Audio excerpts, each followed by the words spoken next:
Coming up on this week's edition of the Mindset Podcast, episode 168. Man, we have a show for you. I don't even know where to start. The conversation spirals and abound, and we get into topics that will just blow your mind. Here's the music. I bid you welcome.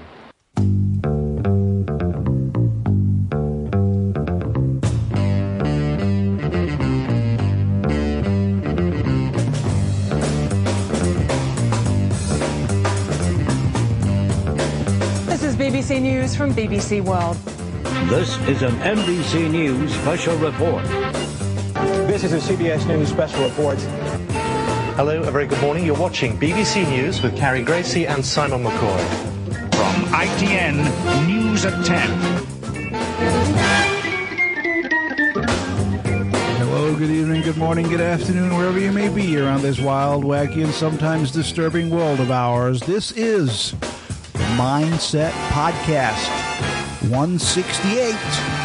I'm Gareth in Los Angeles, California, and joining me from all points sprinkled throughout the globe, we immediately go 5,000 miles away to London, England, UK, and of course, Mr. Alex Fate. Hello, Alex. Good day to you, sir. How you doing, man? Not bad, not bad. I'm sat here looking at the headlines today. Headlines. And apparently Pakistan has had an explosion. Dozens killed. How many do you think, at least, do they say have been dead? Oh, 33? 33 dead? 33? It is indeed. And you haven't even seen the headlines, have you? I know, everything. Well, we keep talking about this. This is the code. This is the code that they use. It's a huge coincidence if something else isn't going on. Yeah, it's always the number of dead is 30. It's always 33. 33. It's the code that these fucks that run the planet use to communicate somehow. Yeah. So there you go. That's my world today. Just looking at a few numbers in front of me. So how you doing, man? We missed you last week. Yes, busy life things. Not bad. Since then, we've had loads of chemtrails, and the sky has changed, and it's all grey and dark and miserable in London now. Yeah. So I've got good news later on about the end of the world. Oh, sweet! Sure it's all that. Awesome! Yeah. Can't wait. Love that topic. Very good. Speaking of the end of the world, let's go talk to Reeves. Hello, Reeves. Hello. How are you? How you doing, man? Yes, I'm relaxing. Recovering after having a bionic eye and a bionic arm and 2 bionic legs fitted. Oh, okay. So you're like the $6 million man. No, I'm Reeves Austin. Reeves Austin. Yeah. No, that's awesome, dude. Glad now to I have can run really fast and play guitar really fast. That's what you need to do. Playing guitar fast. That's the way to do it. Yeah. Speaking of playing the guitar fast, let's shoot straight over the Atlantic Ocean and say hi to Mr. Joe Dunn. Hello, Joe. Hello, Gareth. Hey, I used to play the guitar, but on Rock Band, the game. Oh, yeah. Yeah, it's like playing the Rock Band guitar and playing a real guitar are so completely different. It's unbelievable. I would argue that. It literally is night and day. Well, they had a pro version, too, like a pro mode, and the later one. Yeah. So they tried to make it as realistic as they could. But that was interesting, though, playing that game. But, I'm just hanging out here. Good to be back on Mindset Podcast. Excellent. No one's mentioned it. What? We began fall. Oh, we did? Yeah, that's right. Yeah it started. It has begun. It has begun. Yeah, it's starting to. I noticed that in the mornings here now, it's starting to get a little colder. The temperature's starting to go down a little bit. I mean, it still warms up during the day, but in the mornings now, I've noticed, like right now, for example, for the past several months, coming back to my enclave back here, in the mornings, it's always been hot. I've always had the door open or something because it was warm. But this morning, I've noticed a little chilly, just a little bit. Yeah, we haven't hit that yet, but I noticed in the morning it's a little cooler. You can a little hint of it. Now, you can feel a change. We have change in the air. Now, speaking of changes in the air, and someone who's probably definitely going to feel the cold this winter, let's shoot right up north to Canada and Trevor Murray. Hey, Trevor. How's it going, eh? How you doing, eh? I can feel the temperatures getting colder here. I turned the furnace on a couple weeks ago, so. Oh shit. Yeah. Now, Trevor, let me ask you, where you're situated in Canada, do you get like really bad snowstorms and stuff? Oh yeah, it can hit minus 40 Celsius here. Woo. So. Yeah. Man. Now I lived a little bit further north this past winter, and it was pretty much minus 30 to 40 for a couple months. So. Months. Yeah, Fort McMurray is where I was at, so that's. Man. Now, Calgary's really cool because it could be minus 30 mid-January, and the next day it'll be plus 30 Celsius. So that's like 85 Fahrenheit, I guess. Wow. Because we have the Chinook that comes over the mountains, and it just completely warms everything up. So Calgary's different. I'm about 2.5 hours north of Montana, so it's where I live is kind of like Montana area. So. Yeah. Wow. Yeah, it gets pretty cold here. I got a 4-wheel drive Jeep Wrangler, and I've had it in the ditch before. So you just get the snow and ice out here gets pretty bad. So it's so weird. It's like dealing with the extreme heat is always so much easier than dealing with extreme cold. Oh, by far, yeah. So much easier. Yeah, he'd love it here. You'd love it here, Trevor. Yeah, you come down to Southern California, dude. It's like you'd be like, you know what? Fuck Canada. Yeah, but he probably wouldn't like all the population. You're like, you know what? Fuck that. Enough with this scraping ice off windshields and dealing with snow. Fuck that. It is bullshit. I don't. The older I get, the less I like snow. Like when I was younger, I mean, I was snowboarding, skiing, cross country skiing. Now I'm old and fat. Oh my God, no! Snow is. As the older I get, I'm thinking, man. Well, that's it. I mean, when you're a kid, snow is like magical. But as you get older, it's like it stops being magical and becomes a pain in the ass. That explains it. That explains why they call them snowbirds. Snowbirds. Yeah, we come down to Florida. Yeah, it's pretty bad. Like last year, I had to put a new battery in my Jeep, which isn't uncommon for Canadians to have to. We have to actually plug in our batteries. You put blankets on them. The battery freezes. It'll freeze. Yeah. What's that? The battery will freeze. Yeah, the battery will freeze. Mine died last year, so I had to go to the hardware store and get a new one. Quite often, we have to plug our cars in to keep the engine warm overnight. So. Wow. Yeah, Fort Mac was that's fucking crazy, dude. Why isn't there like a mass exodus from Canada immediately? That's insane. It's Fuck. Well, see, isn't that where America drew the border? They were, oh God, we're not going any further north. We'll just keep our. We'll stay here, right? Right here's far enough. Jesus. Well, that's cool, man. And as because we're in fall right now, we're in the autumn, and winter is fast approaching. As they say on Game of Thrones, winter is coming. It's a lot of work too, isn't it, Trevor? Because say you got to get up early in the morning to be somewhere. You got to be up that much earlier because make sure your vehicle's ready, scrape the ice off the windshield. Yeah, that's crazy. It sucks. It's just now. This is the first time in a long time. My wife and I, we have a house with a double car garage now, so we plug the vehicles in at night, and there won't be any snow on it. But yeah, if you go somewhere and park for a couple hours, you come out, there could be 6 or 7 inches of snow on your car. Damn. Yeah, snow. So I don't know. Let me ask you. Actually, I was in the mountains just this past week, and it's already snowing out here in the mountains. So. Oh, wait. Let me ask Reeves and Alex. Does this suddenly make you feel better about the rain and the cold in the UK? Well, I think it's we get this. We get snow and that over here, and we get ice and stuff, but it's not like that. It's not like proper weather. It's kind of drizzle weather. It's fleeting, yeah. It's kind of sleet, and then you get like days where you get a lot. We had a lot of. I think it was last year when we had a lot of snow, and it lasted for a little while. And the problem is that because we don't get it all the time, the local councils aren't really prepared, so everything stops. All the schools close, all the trains don't run, and that's because they never know winter's coming, do they, Reeves? Yeah. Every year is like, oh wow, it's winter again. Yeah. Oh, what a shock! Yeah. All right. Well, I quite fancy moving to Canada. Actually. Really? Yeah, I think you say. I couldn't imagine living anywhere else. Like I love BC, British Columbia. It's like the Pacific Northwest. It's funny. You just go over the mountains, and it rains a lot over there, but we get snow in Alberta. So yeah. I don't think I'd mind the cold. Not if it was, if I quite like extremes in some ways, and I can just imagine as well, because it's colder and maybe a little calmer, because there isn't all the energy there, perhaps in that sense with life, that the people are a bit more calmer. And I don't know. I just feel the people and the place could be quite a nice place to live, actually, and a beautiful place. I think we're passive aggressive people. You can hit us, and we'll go, "Oh, I'm sorry, I didn't mean to get in your way." It's Canadians, I'm sorry, I didn't mean to get in your way. You walk away, and I go, "To fucking bastard." Yeah, that guy pushed me. Let me key his car. All right, so that was the weather hour on Mindset Central.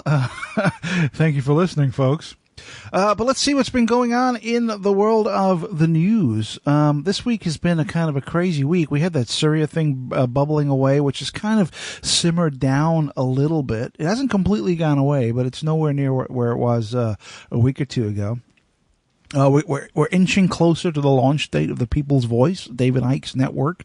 That's supposed to go live on November 18th. We did talk about that a little bit last week, but we're all looking forward to see what happens there.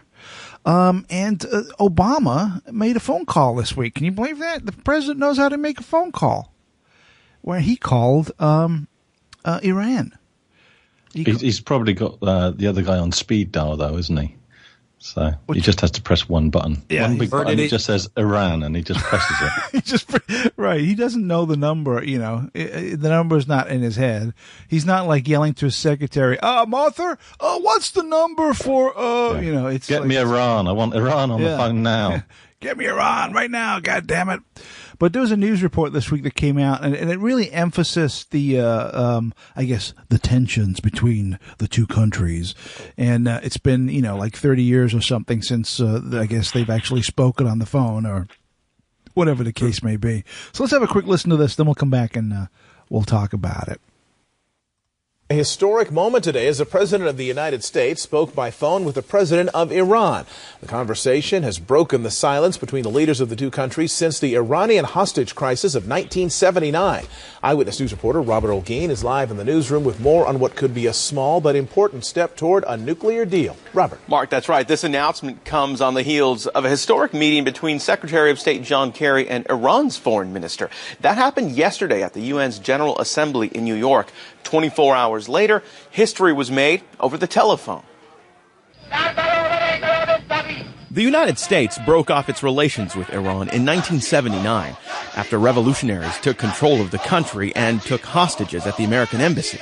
But today, a groundbreaking development. Just now, I spoke on the phone with President Rouhani of the Islamic Republic of Iran. At a news conference in the White House today, President Obama said that he and Iran's new president discussed efforts to end Iran's nuclear program.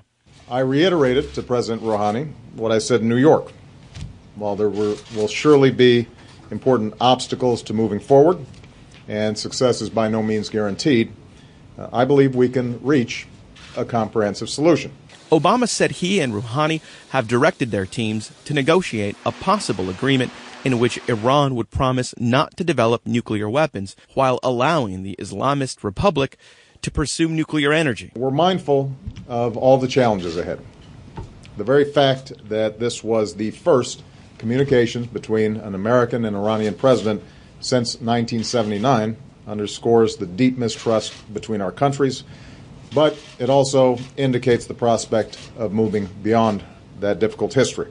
Earlier this week, Obama said he'd be willing to meet with Rouhani as both leaders attended the UN's General Assembly in New York, but that meeting never happened. For his part, Iran's new president confirmed the conversation on his Twitter page.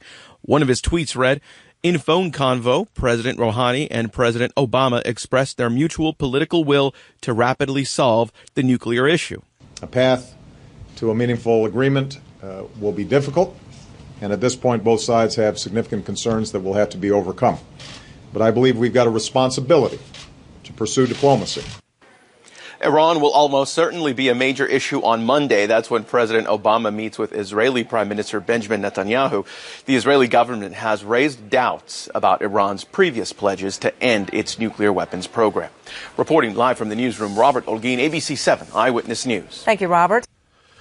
So there's a couple of things I found interesting about this news story, and it's the old president, if I can say his name, Ahmadinejad, I think that's his name, right? The old guy who this new guy is taking over is Ahmadinejad. That's it. What Alex just said. He now this guy, he dressed very Western-like, right? He would have the jacket and the shirt. He never wore a tie though, but he always had the shirt and the jacket. And but he came off as like a raving lunatic, whereas this new dude, he's got the full deal on, the cloak and the hat and the whole Muslim nonsense. But he's coming off as being more rational and straightforward, and I find that kind of curious. And why is that? I think it'll be interesting to see where this goes and how long this lasts, because I think that the first thing Iran's going to say is, we are not going to develop nuclear weapons. We're going to keep to your wishes, but under the agreement that you disarm Israel of all their nuclear weapons. Well, it's not the issue that I have with this. Right? I mean, obviously, building nuclear weapons is not a great idea, but what the fuck has it got to do with any other countries? What other countries do? Yeah, that's what the point I'm making is that I think that he's leading Obama into a very embarrassing situation where he's going to make him look like a clown. They're kind of negotiating like, okay, we need nuclear power to keep electricity flowing through, our country. And Obama is playing the part like, oh yeah, well, that's cool, but we don't want any nuclear bombs over there.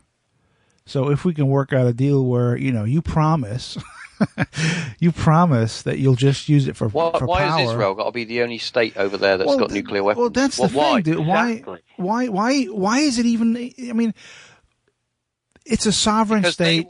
It's their own country. They should be able to do whatever the fuck they want to do. Exactly, but they're not, because Israel are on America's back saying, you sort it out. You deal with this. We don't want them having any nuclear weapons.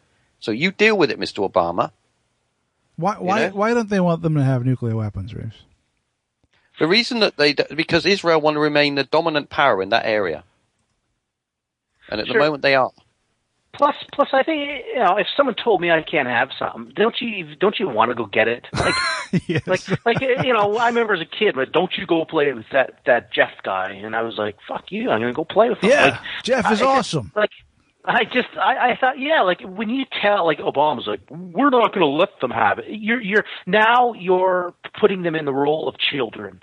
So now the Iranians will go, well, even if you don't want a nuclear missile, they'll be like, fuck it, let's go make it anyway. Well, I mean, but who is he to tell them what they can and can't have? Exactly. Like, it's like he's the guy who's in charge of all the big warships around the country there. So that's why he can say what he wants. You see, from my opinion, what this is all down to is that you got to have countries that you can push around, that you can bully, right? Now, the second that they get nuclear weapons, suddenly that bullying issue is taking a back seat, right? Yeah, it's like the little skinny kid at school that gets his lunch money taken off him every day. The second that little kid grows a set of balls or learns martial arts or something, suddenly his lunch money's not taken anymore. What are we supposed to take from this? As your average person hearing this in the news headlines, what are you supposed to? Well, it's kind of like giving because the average person, the average American, thinks that the Middle East is just a bunch of fucking mental cases. Lunatic. The average person, I'm sorry, Gareth, but the average person is going to give Obama another peace prize. Oh, yeah. Just because he puts as much guns as he can around the country, and then somehow uses that as a way to make out he's doing peace. I mean, he said something then in that clip, he has like a responsibility towards diplomacy or something. Yeah, he does. But he could have had that responsibility weeks ago, months ago, years ago. We don't have to be in this situation, but it's because he hasn't used that we almost had a third world war the other day. And personally, I don't believe war is off the agenda at all. Oh, no, I agree. Absolutely not. You know that they're itching to get over there. For now, you know that, what's that General, is it Proitus? I can't think of his name. Was it 10 years ago? He told that story, and it's on YouTube if you pull it up. Where Petraeus. Petraeus. I think Petraeus, who almost betrayed us. Yeah, 10 years ago. Well, over 10 years ago. He came across some documents in the Pentagon where they had outlined a war to last 7 years, where every year they would take out a Middle Eastern country, and the final countries would be Syria and then Iran, and it's happening, right? These were plans that were put into place just after 9/11, and these things have come to fruition. They are happening. Now, obviously, there appears to be a few little bumps in the road to slow things down, but it looks like this plan is still on track. Now, why this plan even exists in the first place, I have no idea. It can't be just for oil, can it? It could just for control in a region, not just for oil, but other resources, but just having your presence, in global dominance. It's so weird. Like the United States can go and open up military bases all over the planet. Everyone, no one says a word. But imagine if another country said, "You know what? We're going to open a military base in Iowa." Yeah, right. Yeah, we're going to open up a military base in Florida. Is that cool? But people do say words, Gareth. Maybe not very loud, but the ones who do say get stamped on or not heard. Right. That's the point, I think. And I was. You know my take on this. This is about empires as far as I'm concerned. And empires need oil. They need all the other things that are all parts of things as well. But forget how the maps are now. It's regions of land and areas and power and control. It's not about one place or another. Yeah. I mean, Rouhani is just as much against Israel as Ahmadinejad was. Right. I mean, the leader hasn't changed their position on things, but suddenly Obama overnight comes out as being all peaceful and diplomatic. Yes. And he hasn't taken his ships away. He hasn't taken the soldiers away. Did all the troops leave Iraq and everywhere? Are they all back in America? Or are they all just generally in the same part of the world, but on different ships and different camps? Well, they're on standby. Well, they're there. They've always been there ever since Iraq was invaded. Let me ask you, though, Alex. Let me ask you, and get everyone else's take on this also. Is this purely about oil and natural resources? Is there any other motivating reason for us to be there fucking around? I just said my view, and then I'll okay, go ahead. pass to other people, please. But it's about rebuilding, for me, empires and specific areas of land, and any empire needs resources. It needs people, it needs fuel, it needs those sort of things. And they're all, you can go on about deals with pipelines going through different countries and all this. Yeah, those are true. The resources are there. But there's a bigger reason for me, which is the rebuilding of a new empire. Yeah. Anyone else? That's me. Trevor? Yeah, my take, I also would like to add, just add to that. That's exactly how I feel. But I also feel, too, there's I don't know how many people, a group of people that they have everything you can imagine. They make a phone call and it comes over to their house.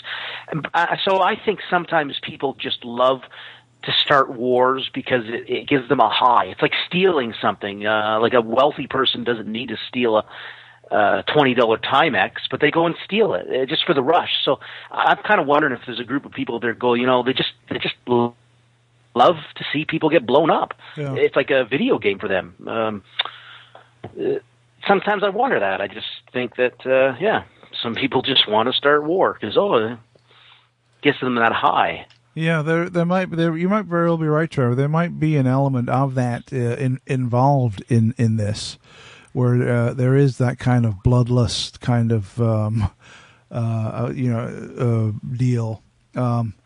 But what's and it's a lot of fear too. I just also like I think there is like the old age of dinosaurs of like I call it government a dinosaur to me. I think people don't want us to be free. They have to have the money, the power. I mean, you can't have 7 billion people governing themselves in the world. So I think that we have to transcend from this. I mean, we have to go to a new age where we're not led by a handful of people. Like if you ask Canadians, like we are in Iraq. That's a false statement if people say we're not in there. Like we're in Afghanistan. A lot of Canadians would be like, we don't want to be there. Like I bet you if you ask Americans, most of them, I don't know, even your average guys, I don't know if people really want to be in these wars yet. We just keep getting led around by a handful of people, and it's time to, shake off the yokes. And we don't, Trevor, and you're right. The average person doesn't want war, okay? Most people are not into war, right? They do not want war. Just, Mr. and Mrs. Joe Average on the street, you randomly grab people, they're like, no, bring the troops home. We don't want them there. I don't want Starbucks. I want local, small, independent coffee shops and retailers making their own little snacks and beverages and whatever. But we have Starbucks everywhere, on every corner. We have Starbucks all over the world. Right. It doesn't matter what I want. And if I, well, in the sense of what actually transpires on the street, and if I go to set up a small little shop, I'm going to find it really hard. I want to have half of the advantages that the large chains are going to get. Yeah. Exactly. There's no way you're done. And it's the same with war. We hear the same thing with like Walmart that'll come in and just devastate a town and put all local businesses out of business, right? Because they just show up and just rip it apart. They devastate local economies. Well, that's what they do. That's what they've been doing over here. The small independent stores. You have a corporate store moves in. They undercut everyone with super low prices for 6 months. All these shops go out of business. Then they're the only seller in the area, and then they put all their prices back up. Yeah, that's what they do it. Right. So go ahead, Joe. You were about to say something. Well, going back to this war thing, and Alex makes a good point about the empire, because I think the rest of the world does kind of see America that way, as like I've heard the term warmongers or imperialism too, is like, so there is that. But I also question, then why not just do it? Well, why play all these? I've got to come back to Joe on that, because I thought Joe might take it that way. And when I say empire, I do not mean the American empire. I am talking about a new world order empire. Yeah, right. and which America is one part of. Also, to tie into what Alex just said, as far as the rebuilding of the empire, in many respects, from my point of view, and I don't know whether you guys agree or not with this, is that why the Middle East is such a hotbed, such a focus for Western powers, is it's not just the oil. I mean, obviously, oil is a component, right? Because we need oil for the economy and blah blah blah, and minerals. But it's not the main focus. The main focus is going home. I knew it. I remember this now. Right, that's the main focus. The main focus is that area of the planet was the beginning of all this, and now it's time to go home. So I think, and Alex, I don't want to speak for you, but please correct me if I'm way off here, but the building of the empire is a return to the original empire. Yeah, absolutely. Or the original empire that we can taste now, because our civilizations likely go back beyond that empire. Right. I personally believe they do. But this is where the cradle of modern civilization. Exactly. Mesopotamia writing came from, sewage systems came from, hot water, cold water, the way we lay out our streets, all of our modern inventions that the Romans gave us, as we like to say, go back thousands of years to that region on the planet. Yeah, that's where we can trace it to. I personally think it goes back a lot further than that. But that is, it's going back home, absolutely. And if people think, just look at Israel, all right? Why are they there? Okay, because they say that land was given to them by God. Okay, which is essentially going back home. Israel is the foothold. Israel is the foot in the door, right? It's like, when you get a salesman and you try to close the door on them and they stick the foot in the door. Hey, well, hold on. Let me tell you about my product. Israel is the foot in the door, right? Israel, and there's that rush to go back home as well. Yeah. So that's key. So what's happened is that the expansion of these forces, the expanding throughout the world. They began in the Middle East. They expanded throughout the world, went through Europe, the United States, Russia. You could see the spread out from the Middle East as they expanded. So they conquered the world, so to speak, and they left their home vacant. And now there's a bunch of squatters living there in their home, who've kind of taken over and been like, you know what, this is our house now, fuck you. So now there's a concerted effort to get those squatters out of there so they can go back home. I think that says it quite nicely, yeah. So So as I said before, if really, the Crusades have never ended. The religious wars have never ended. I think it transcends Crusades, though, Reeves. I think it's beyond the whole Islamic Christian nonsense. It's still a religious crusade to return. You're still one belief system fighting another, at the bare bones. I mean, let's look at things. Christianity is waning. There's less people today going to church, but Islam is growing. Well, in the United Kingdom, what you just said is very accurate. For the rest of the world, I don't know. I mean, in the United States, every other person is mental for Jesus. All right, like everyone is out of their fucking minds for God over here. But you still got this. You've still got this religious. You still got these belief systems against one another. Yeah, and they're strong enough to motivate people to kill one another. They're strong enough to be used, and that's what they were made for. Yeah. To control Again, people. it's the mentality of my team's better than yours. I'm going to kill you. It drives me mental. I'm like, fuck this team mentality. Yeah. Christ. My God can beat up your God. Like, I'm not saying there's nothing wrong with the team, but just stop pushing it to the point where it's hypocritical too. It's exactly like we were chatting before the start of the show and talking about where we're from. And I said, for example, I'm quite comfortable in saying I'm English, but that does not mean that I am anti-Scottish or Scotland or Wales or Irish or whatever. I'm not anti something else just because I am something. Right, yeah. But that's exactly how it's perceived. Yeah. Well, what are you supposed to be? You can have Christians and Muslims living side by side. Sure. You don't have to be anti each other, but that's how it's used. Once you're labelled, then you can be branded, then you can be manipulated. Sure. And that's exactly what we've got. Left, right, east, west, Islam, Christianity. And it's just so easy. It's child's play. Like, we're programmed to hate people. I remember when I went to college, the Braveheart came out, and my professor was... he was English, and he was like, "Oh, those Scottish people." And I'm thinking, see, you're just buying into it. And then I know Scottish people are like, "Oh, those bloody English, they came in." Oh man, no, it's true. Like, just because of a handful of people, just. Well, let me, if I can. Are we still there? Yeah, we're here. Sorry, suddenly went very quiet. Try and give a different spin to it. Okay, a little bit like in America, we would say perhaps I'm going to go off too much here if I'm not careful.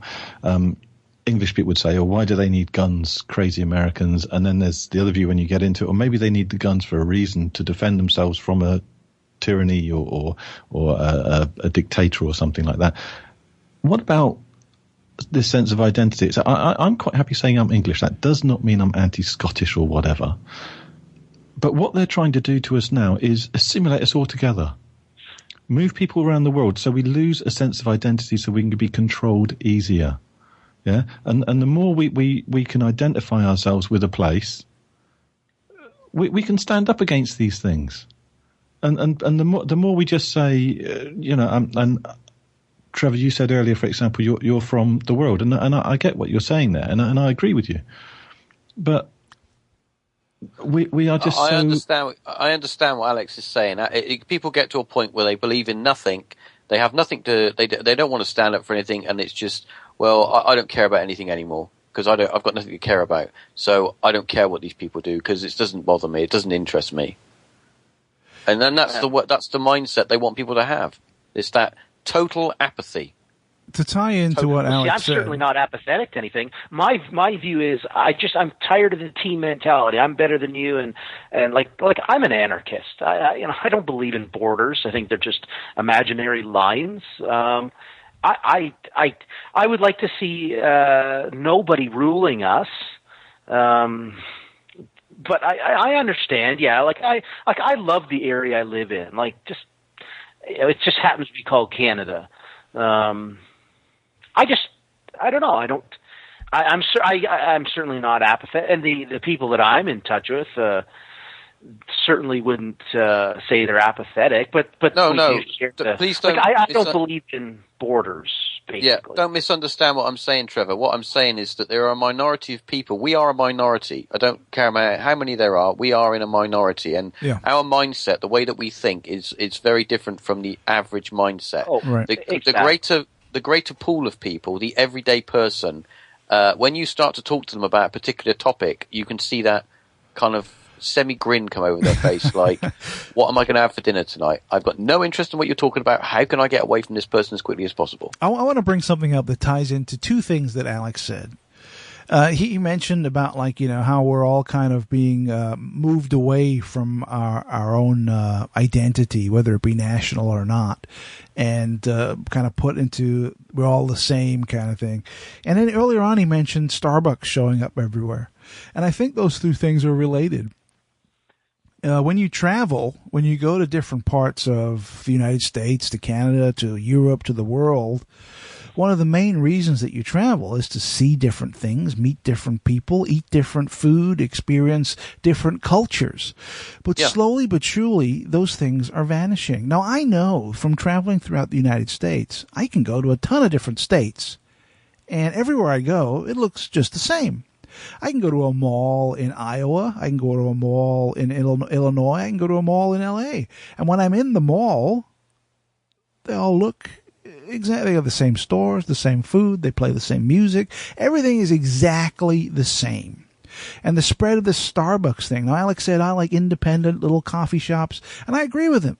If I was to fly to London tomorrow, I'd like to hang out with Alex. And he says, oh, there's a great little coffee shop just down the street from me. They do this, it's unusual. It's different. But no, there's a Starbucks. You walk into Starbucks, and it's the same as any other Starbucks on the fucking planet. Exactly. It's like the world is transforming to everything is the same. I understand that. That's definitely. I don't like that either. I'd like independent shops and whatnot too. I've come to the conclusion that the government are actually the Borg, and we are being assimilated very slowly. Yeah, but it's just when I mention the word a nation, like I'll say England, okay, and I think you've got different mentalities and groups of people who will relate to that differently, and I'm coming at it from my way, so I don't want to be put in a box of how other people relate to it. And when I say something like that, I'd like culture. Okay, I think culture comes from different regions for different reasons. For example, if you're in Canada, it snows a lot. You have a different culture there based upon the climate compared to down in the Bahamas or somewhere, and that culture has made huge, like I say, interest, diversity. I don't know the word diversity. Can't stand this modern word, but huge. What's the word I'm looking for? Individualism. Interest, excitement, life. A huge range of life around the world, and that is being taken away from us. And to celebrate your culture. Or to be, I'll rephrase that, to be connected to a culture doesn't mean you can't be connected to another culture as well. Unfortunately, the governments have socially put this social bullshit into momentum now, where if you say, "Oh, I'm English," or "I'm American," or "I'm proud of my country," and I want you to come and visit. I want to go and see other countries where people are proud of their country, and I want to experience their culture, and I want to. And you can't do that because that's racist. That's a racist thing. You can't do that. Well, even worse, if you say you like a particular culture, then you're just put in this box. That is your culture. That is who you are. No, I'm not defined by a culture. I would like to. I'd like to experience all the cultures of the world. Yeah, exactly. Let's be honest. What does war create? What's the one thing that war creates for free en masse? Well, I'll answer that. Refugees. Where do refugees go? They spread out across the planet. What does that do? That's a disintegration of their own culture, because the massive armies go in, they flatten everything. What do? They put in a McDonald's, a fucking Starbucks. Assimilation. There is your assimilation. Yeah. I just want to add very much that I am very much in the minority of how I relate to culture. I know we've had these sort of topics before, and because I am very much against nationalism. Well, that's the danger, Alex. Is that I don't disagree with anything you said. I think you're correct. But the danger is nationalistic pride, and once you go down that path, which is a big concern of mine. Yeah, right. Once you go down that path of nationalism, then issues begin. So I don't think I'm a nationalist. No, okay? I'm not standing up with a flag for my country and waving it. Definitely not. Well, you could stand up with a flag and wave it if you were proud of your flag, and everyone in every country should be proud of where the flag comes from. But the thing is that the way that the social structure is, and the way that the news portrays things like that, is that as soon as you do something like that, you put a flag in your window or whatever you choose to do, you're immediately, people are socially conditioned to see that and go, it's racism, that. Yeah, but why? Actually, what's the mental process? Why would you put a flag in your window? Why would you do that? Well, for example, you got the World Cup on, and people put Union Jacks in their window or fly a flag from their car. It's the flag now is represented with football, right? But why are you doing that though? Okay, so you like football. Well, why can't you do that? No, I'm not saying you can't. Why can't you do that? I'm not asking. Again, you come Reeves, into censorship. Reeves, I'm not asking you why you can't do it. I'm asking you why you are doing it. Well, because you can. Because say, for example, people want a sense of identity. But you shouldn't have there we go. Okay, now we're getting closer. What was that, Alex? People want a sense of identity, right? And a simple one is choose your country. That defines you. Right. That's what some people might think, and it gives them a foundation for life. But I've got a question, okay? Because Trevor wants to be a person of the world. I agree with him. Okay. I also connect to my culture. I drink tea. I speak English to start with. Right. I can't help it. That's what I was born doing. Right. Okay. I could learn another language, but that's what I speak. Right. Okay. Right. So my question is, because as soon as we say one of these things, bang, we're in a box, and I'm not in a box, okay? I'm both. I am connected to my culture, and I am a person of the world, right? And that's what the media and everyone else doesn't want. They don't want you to be both.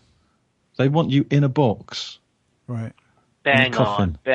And therefore we come back to, like Gareth just said, the whole Starbucks scenario. Yeah. But you come back and everything is Starbucks. See, I like Starbucks, but when I go somewhere, I don't want to see Starbucks. If I wanted, why would I fly 5,000 miles to drink Starbucks when I can just walk? I can walk 2 blocks and do it. What's the point of that? I'll tell you a quick story. I had a friend that flew all the way to America. Okay, flew all the way to America first time on the plane. Flew all the way to America. I said, "What was the first thing you did? Did you get out?" Well. First thing I did, I got off the plane and I went to the airport. I had a McDonald's. I'm like, you can get that everywhere. That's great. I just wanted to have a McDonald's. I was a bit hungry. Isn't that why a lot of English people will travel to the south of Spain, where they have the pubs, the fish and chip shops, and it's effectively their same world, the same English world, where they speak English, won't have to worry about language, won't have to worry about anything. Except it's in the sun. Well, you have like little pockets of that here in the United States, right? Of like cultures, people who've moved here from other parts of the world, and they all congregate in their own little community, and obviously all the young people that are born and raised here, they all speak English. But the older generation, they don't speak English. They have what are they going to speak English for? They only talk to the people that live in their community. But surely the States is a good example. It's so big. I mean, you could be up near Canada and travel down to Florida, and everything is still essentially the same, but you've just changed your climate. Yeah. But we talked about it before, there are different pockets of regions, like, the Southerners and Northerners, and there are different little different things. But as far as like the same corporations and stores everywhere, yeah, it's pretty much the same. If it's not, it's just a different name brand. Yeah. So that's, I think it's quite sad. Your variation of culture, isn't it, in a way? If you're a Southerner or a Northerner, I mean, you've got a different culture there, a different background. Yeah. It is different, quite sad different accents too.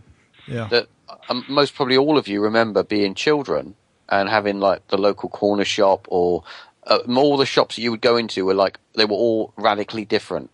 The children don't have that today growing up. They just have a supermarket and that is it, where they get everything. Right. And when we were younger, I remember going into like the sweet shop or the baker's or whatever, and you would have it was all a different atmosphere, a different vibe, and it was interesting. It was shopping, going out with my mother and my brother on a Saturday afternoon to the shops was an adventure because you know everything was different. But now, when you go to shopping, you just go to a giant church of food. and do your thing, and give the man your card, and walk out, get in your car, drive home, and it's grey weather. What I've noticed too is, Gareth, maybe you've probably experienced it too, but because I drive a lot as well, but you go through small little towns and you still have what Reed's is talking about, where maybe a little pocket of shops like that. Yeah, like a little baker's shop and a cafe or but right on the border of the town, creeping in, are all those other big stores. Well, that's the thing. Those little stores, those little shops, they're in the minority, and they're starting to die out. Because the economy is so fucked, right? Most people are poor. Most people don't have much money. So if they're going to buy food for their family, they're not going to go to the little corner store because the corner store is going to be more expensive. They're going to go to the big supermarket where they can buy stuff cheaply. It's funny. The guy that used to run the local grocery store, the little food markets, they're now working in the produce section of Walmart. Right. It's their little stores are gone. Like where I live in Calgary, it's cookie cutter homes. We have Starbucks on every corner. And it's just little plazas. We got Rona, like all your big hardware big box stores. There's no little hardware store anymore. There's no little Italian restaurant. It's all Mario's. Like, it's all corporations. It's all franchise. It's bland. Yep.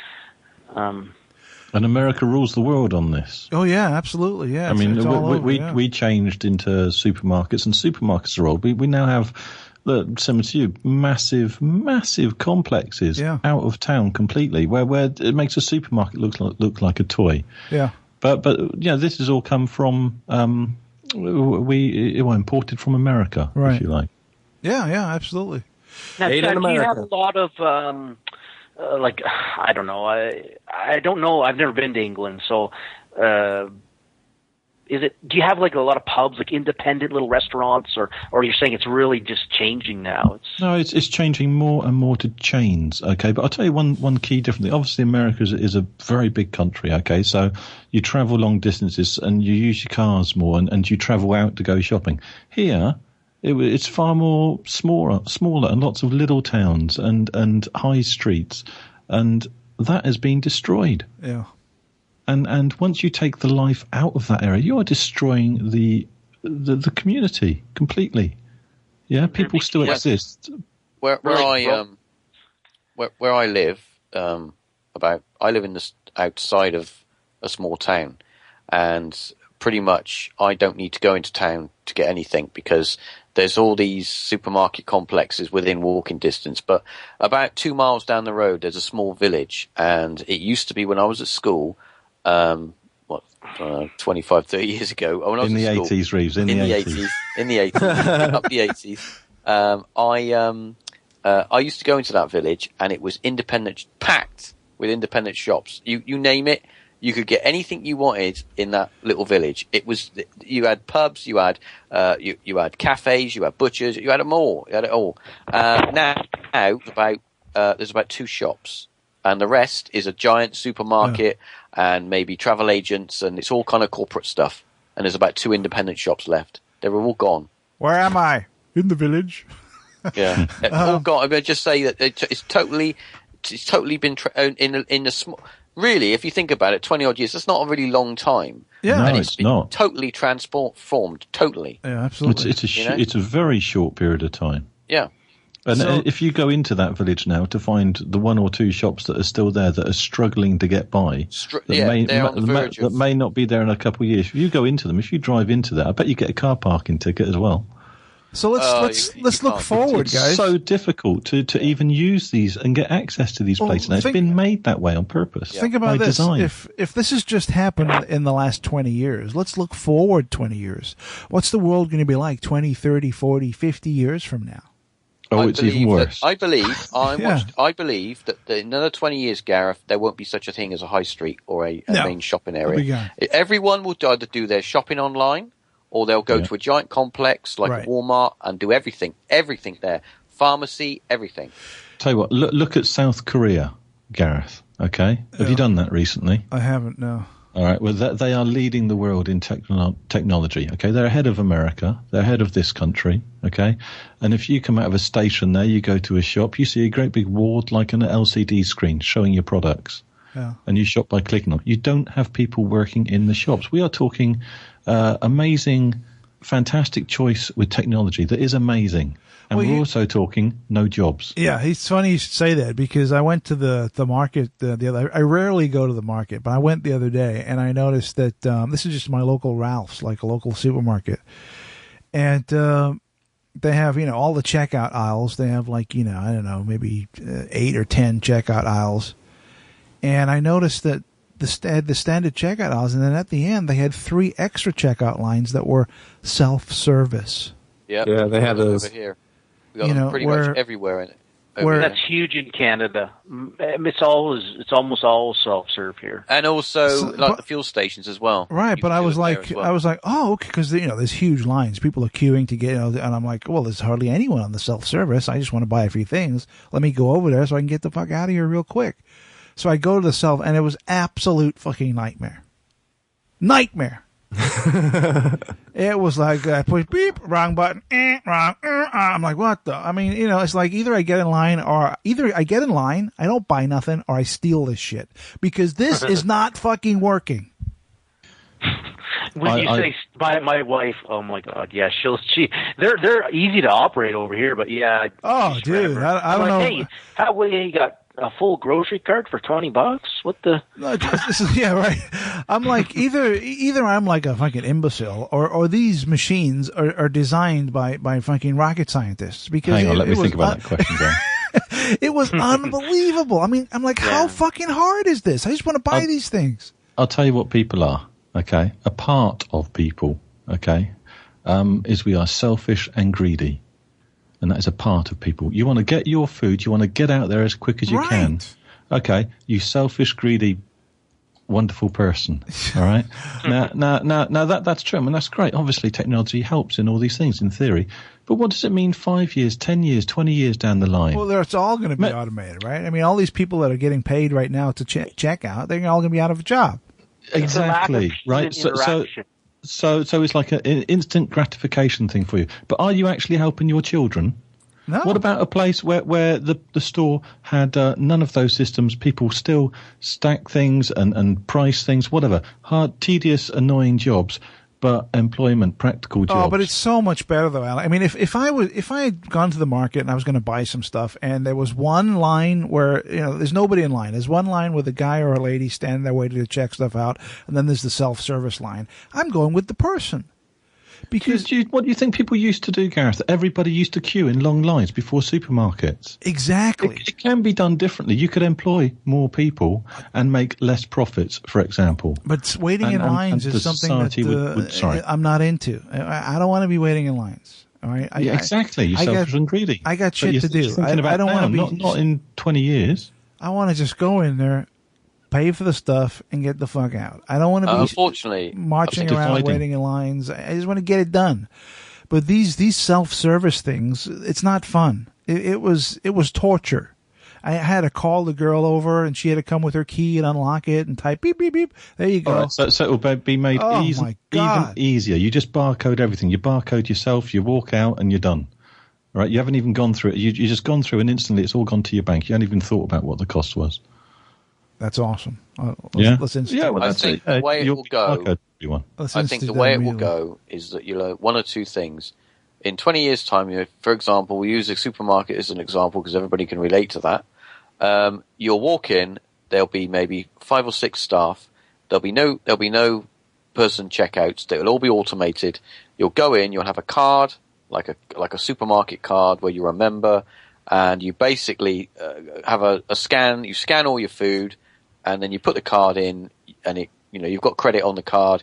It looks at what you've bought, takes the credit off of the card, and you just go on your way. Why have got a record of everything. Why have you just described life now, Reeves? I'm going to tell you where it's going to go. But I don't think you'll have a choice in the future. I'm going to tell you where it's going to go, and then I'll stand back. Okay, it's going to go to a chip in your hand or your forehead, the mark of the beast, and you will present that to get your goods and services from your overlords. And you put credit on you put credit on that like you do on like a credit card, right? And that's how you used to buy products. You just have a part of your body scanned. Yeah, and that stuff, Alex, I think happens because we continue to allow an organization called government to lead us. They create a problem. Oh, we have a solution, and here's the answer. And we just keep getting led down the garden path of control and fear, and you're right. This is the next step is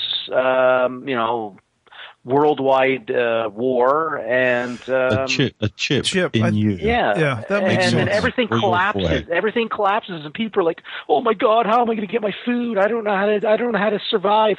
The government come along and go, "Well, here's your chip.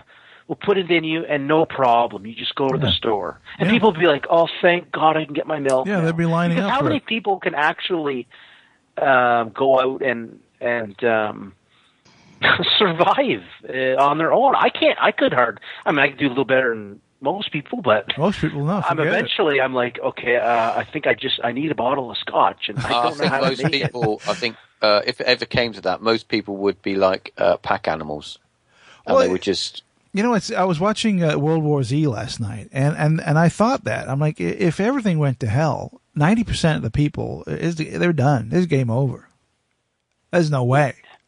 Most people, that's it. It's finished. But that's why the government would come in and go, "Oh, we'll give you this chip." And they'll be like, thank God. Because those 90% of people would be like, you can put the chip, you can shove it up my ass if you want. It's just, as long as I get my bread. I need my bread. Sure. I need gas in my car. Exactly. It's very difficult to, even going in a forest, for goodness sake. I could hunt a moose. It could take 3 days to find a moose. Yeah. And then, it's not an easy life. I wouldn't enjoy it full time. Sure. Yeah, I know. I mean, hunting and stuff is fun every once in a while, I guess. But if that's the way you eat every day and feed your family, that's a fucking nightmare. Who wants to do that? I mean, you think about it. If you live in the forest and you have to live there, you got to build a shelter. Oh, dude! You're living in the same clothes every day. Yeah. You basically, that's a hard life. Oh, totally. All right, let's get off this because we're going to get back to prepping any minute. And we've talked about that at length in earlier episodes. But something that was brought up earlier that I want to chime in on, and Alex has a clip here, is nationalism and the far right. You want to kind of lead us into this clip a little bit, Alex? Yeah, I think it's that there are changes happening, and as people are integrated, if you like, and as they lose a sense of identity, and as the world seems to be in trouble with huge unemployment, all these things are connected to what we've just been talking about. Yeah. People need something to cling on to. And personally, I think one of those things is stronger nationalism. It's like you can predict it. Yeah. It's coming more and more. Okay. I can feel it over here. In particular, you've got Greece, where there's been huge collapse of the economy and unemployment is through the roof and things.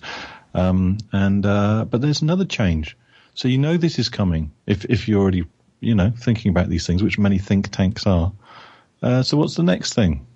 Getting rid of the far right and allowing, I think, more destabilization later. But anyway, cut a long story short, Greece. Let's have a listen to see what's happening out there. All right, here we go. The leaders of Golden Dawn marched into court at the end of a dramatic day in Athens. And this sudden change in the far-right party's fortunes will delight many Greeks. But not all. Supporters of Golden Dawn gathered to protest against the arrests, furious at this turn of events. Golden Dawn is here. It cannot be imprisoned. It is not in retreat. We will fight till the end. Well, we can see the leaders of Golden Dawn being taken away from police headquarters under escort.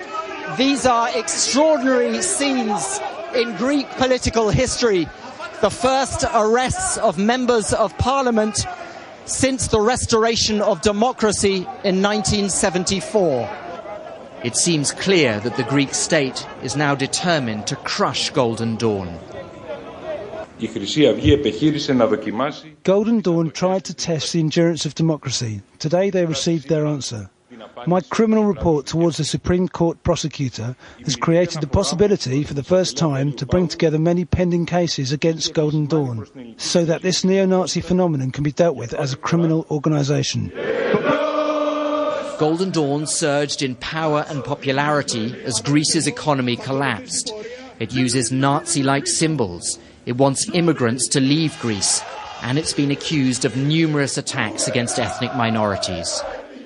It's just amazing how history kind of replays itself in different scenarios. What he just described there was exactly what happened in Germany in the 30s. Circles. Well, but almost to the T. I mean, exactly the same shit. Yeah, but if we're being manipulated in certain directions, just look at things. Just repeat all the time. History repeats, but things change, as I say. Yeah? Maybe they change the stage. Maybe it's weapons of mass destruction in Iraq. Maybe it's in Syria. Maybe it's no-fly zone over one place. Maybe not. But whatever. They just repeat the same things. But what we have here, I've got a question. I thought, which is interesting. To me anyway, that in Greece they've got this far right party. Somebody on the left was actually killed, and that's kind of where this has come from now. But in a democracy, whatever that is, should you have and allow extreme groups? Okay. All right, now that's a great question, and we really need to get into that. But before we do, let's take a real quick break and let everyone think about that question. And when we come back, we'll get into answering it. So we'll be right back. Smoke 'em if you got 'em.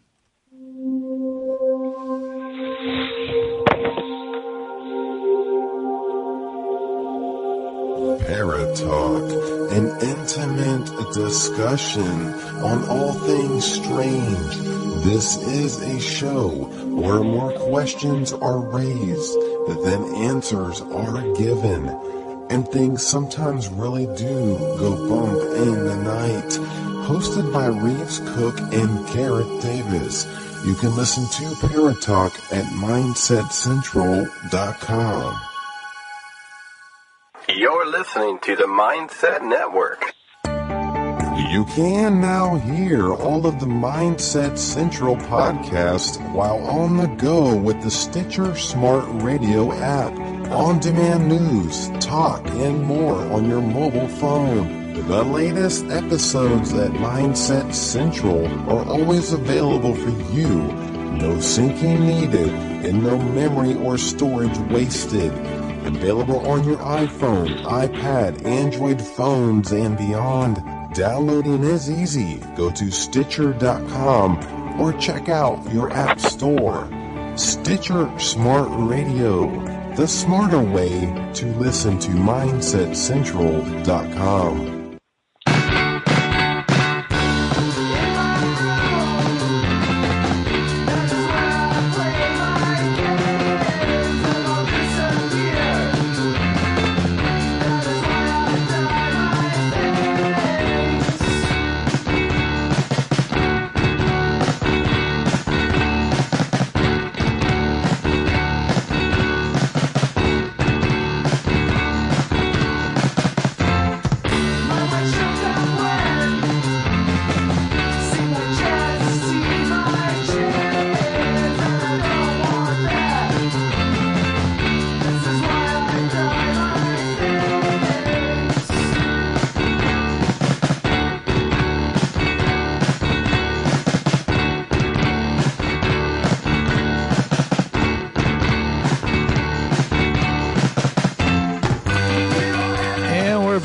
You're back. You're listening to the Mindset Podcast. I'm Gareth Davis. And that was Other Comfort. And Other Comfort. Die My Things. Tell us a little bit about this band, Joe. This is an interesting band. Yeah, that's their song Die My Things. And if you listen to the lyrics, it just talks about how they die their things, you know. You got to die your things, man. Yeah, it's a great band. We played the song on Mindset Radio Hour. I do want to mention, I did just finish up Mindset Radio Hour 43. So when you get your mind off these crazy topics that we're talking about today, you can tune into that show and listen to some cool music like that. And I'll be out this week. You do play great music, Joe. I love the music that's played here. Thank you. Thank you. I used to dye my stuff. I used to bleach my jeans in the 80s. Oh, the 80s. The 80s. All right, let's now. Before we left to take a break, Alex posed a great question when we played that clip. Is that in an apparently free democracy, should far right extremist groups be allowed? Should they be allowed to even exist? Your thoughts, gentlemen. Let's start with. You guys want to hear what I have to say? Yeah, let's start with Trevor. Go ahead, Trevor. Okay. Well, I am an anarchist. I believe in the philosophy of rules without rulers. Yes, I think I laugh at democracy anyways. I mean, that's just majority ruling over everyone. I believe in the individual. I believe you should have, like, for instance, I can't have a radio show in Canada because the government wouldn't give me a show because it would be like a libertarian volunteerist show. I believe I should be able to have that, and people could listen to me and go, this guy's a nut, or I believe what he says. If you want to have a neo-Nazi radio show, I believe that person should have it. You have to give people the benefit of the doubt. You have to let people exercise their minds and go, this is morally repugnant, or this is what I like. You can't stop someone from being a Nazi or a communist or anything. I just believe in a completely free and open way to express every idea possible. I don't believe in even if someone was to start a radio show which was in complete contradiction of your beliefs, that bordered on violence, you'd be cool with that. You know what? That is your belief. It's just this. I believe that I'm smart enough, and I think we have to start allowing people to become smart enough to go, you know what? This is morally repugnant. It's like it's a bad business. It'll go away if people just. But I don't like someone telling me I can or can't do something. So. That's just where I stand. I know a lot of people are going to be like, "Oh my God, you would allow a Nazi radio station?" Like, yeah, I would. I certainly would. I know it sounds very strange, but I know that I know it's wrong. It's something I wouldn't listen to, or you might listen to one show and go, "This is insane." Like, how could you? If people. But what if they say they're promoting? What if they say they're promoting violence? Well, by allowing them to have the show. I on my libertarian show, I'd go, okay, this show over here is promoting violence. I would believe in the non-aggression principle, and I would promote my idea even further, so that more people are going to go, look, that guy, that radio station over there, it's garbage. He's promoting violence against people, but yet this Trevor guy, he's talking ideas that are quite interesting, and I believe in a voluntary way to relate to people.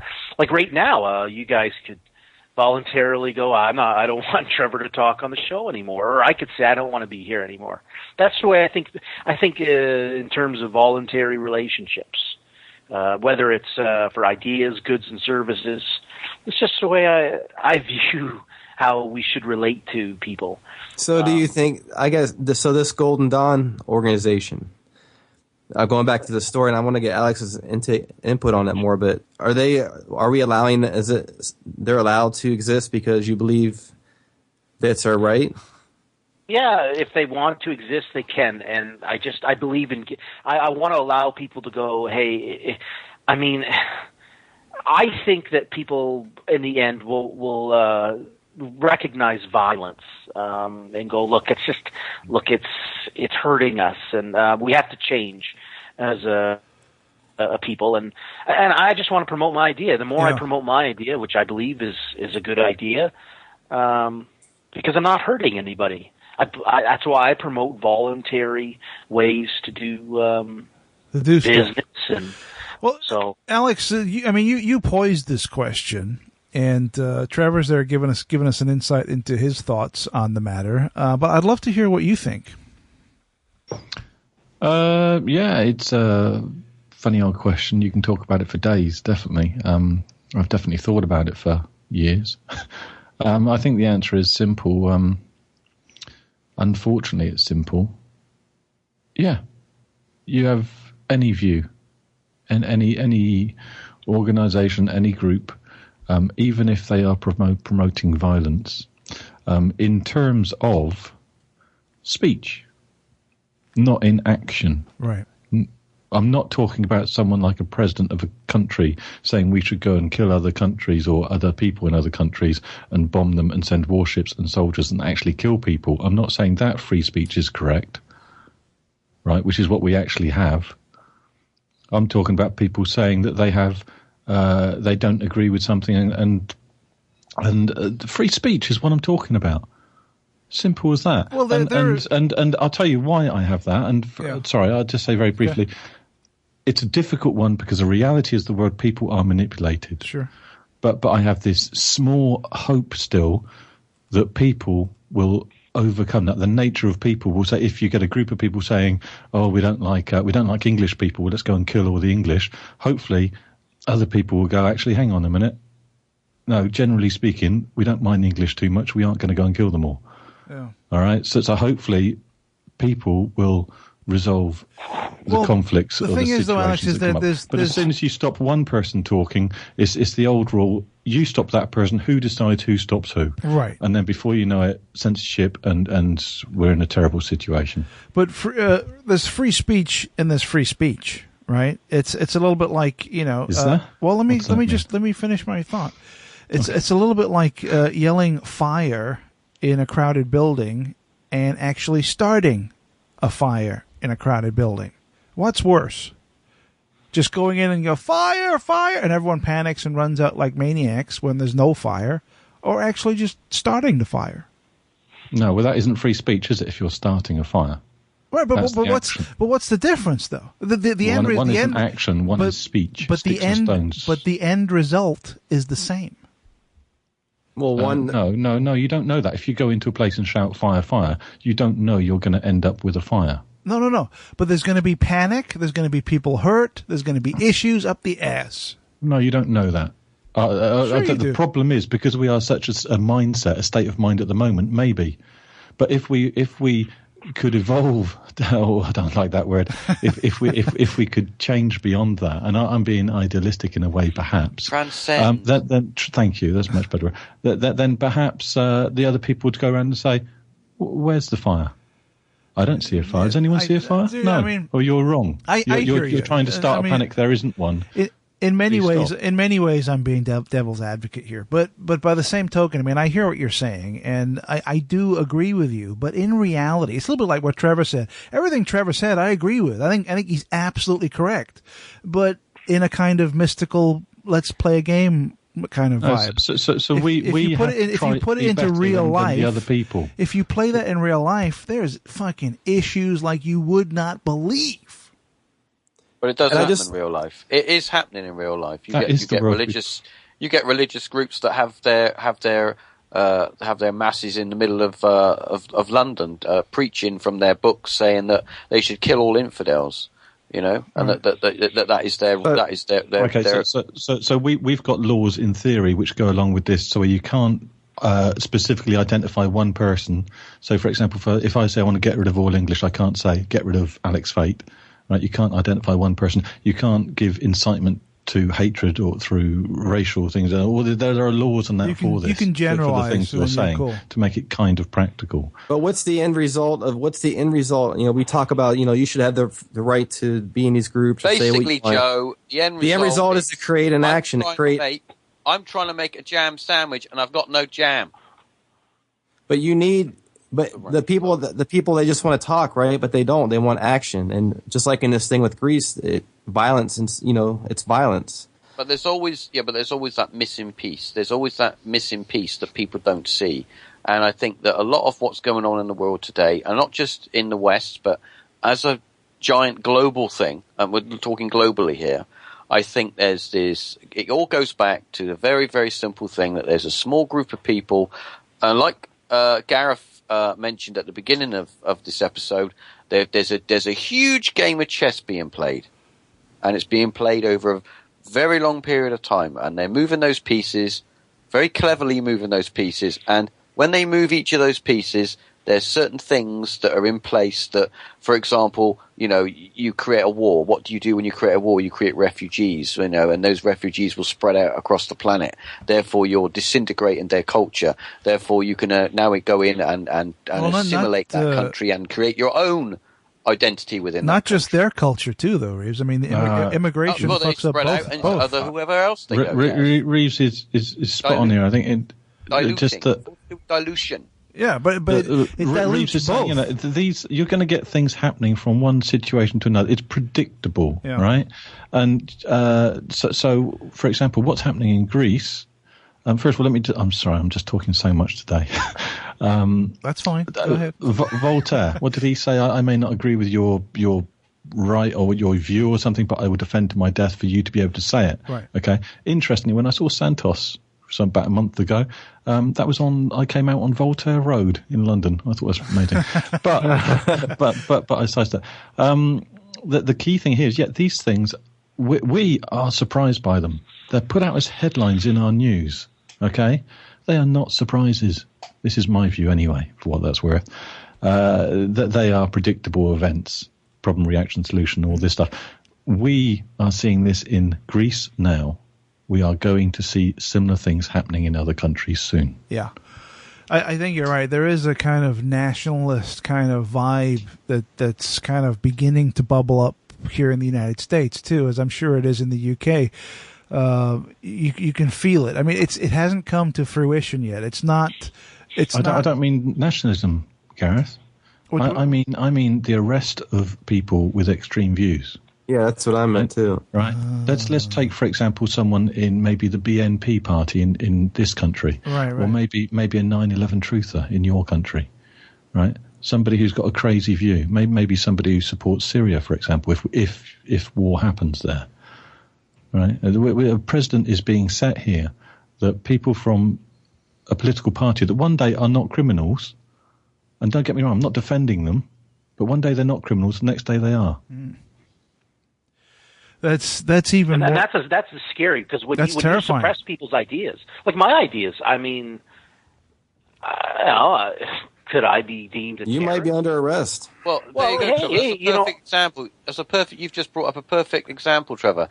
Trevor, he's an anarchist, therefore he's potentially a troublemaker. So we need to suppress what he's got a radio show. We need to suppress that. So we need to take him off the air.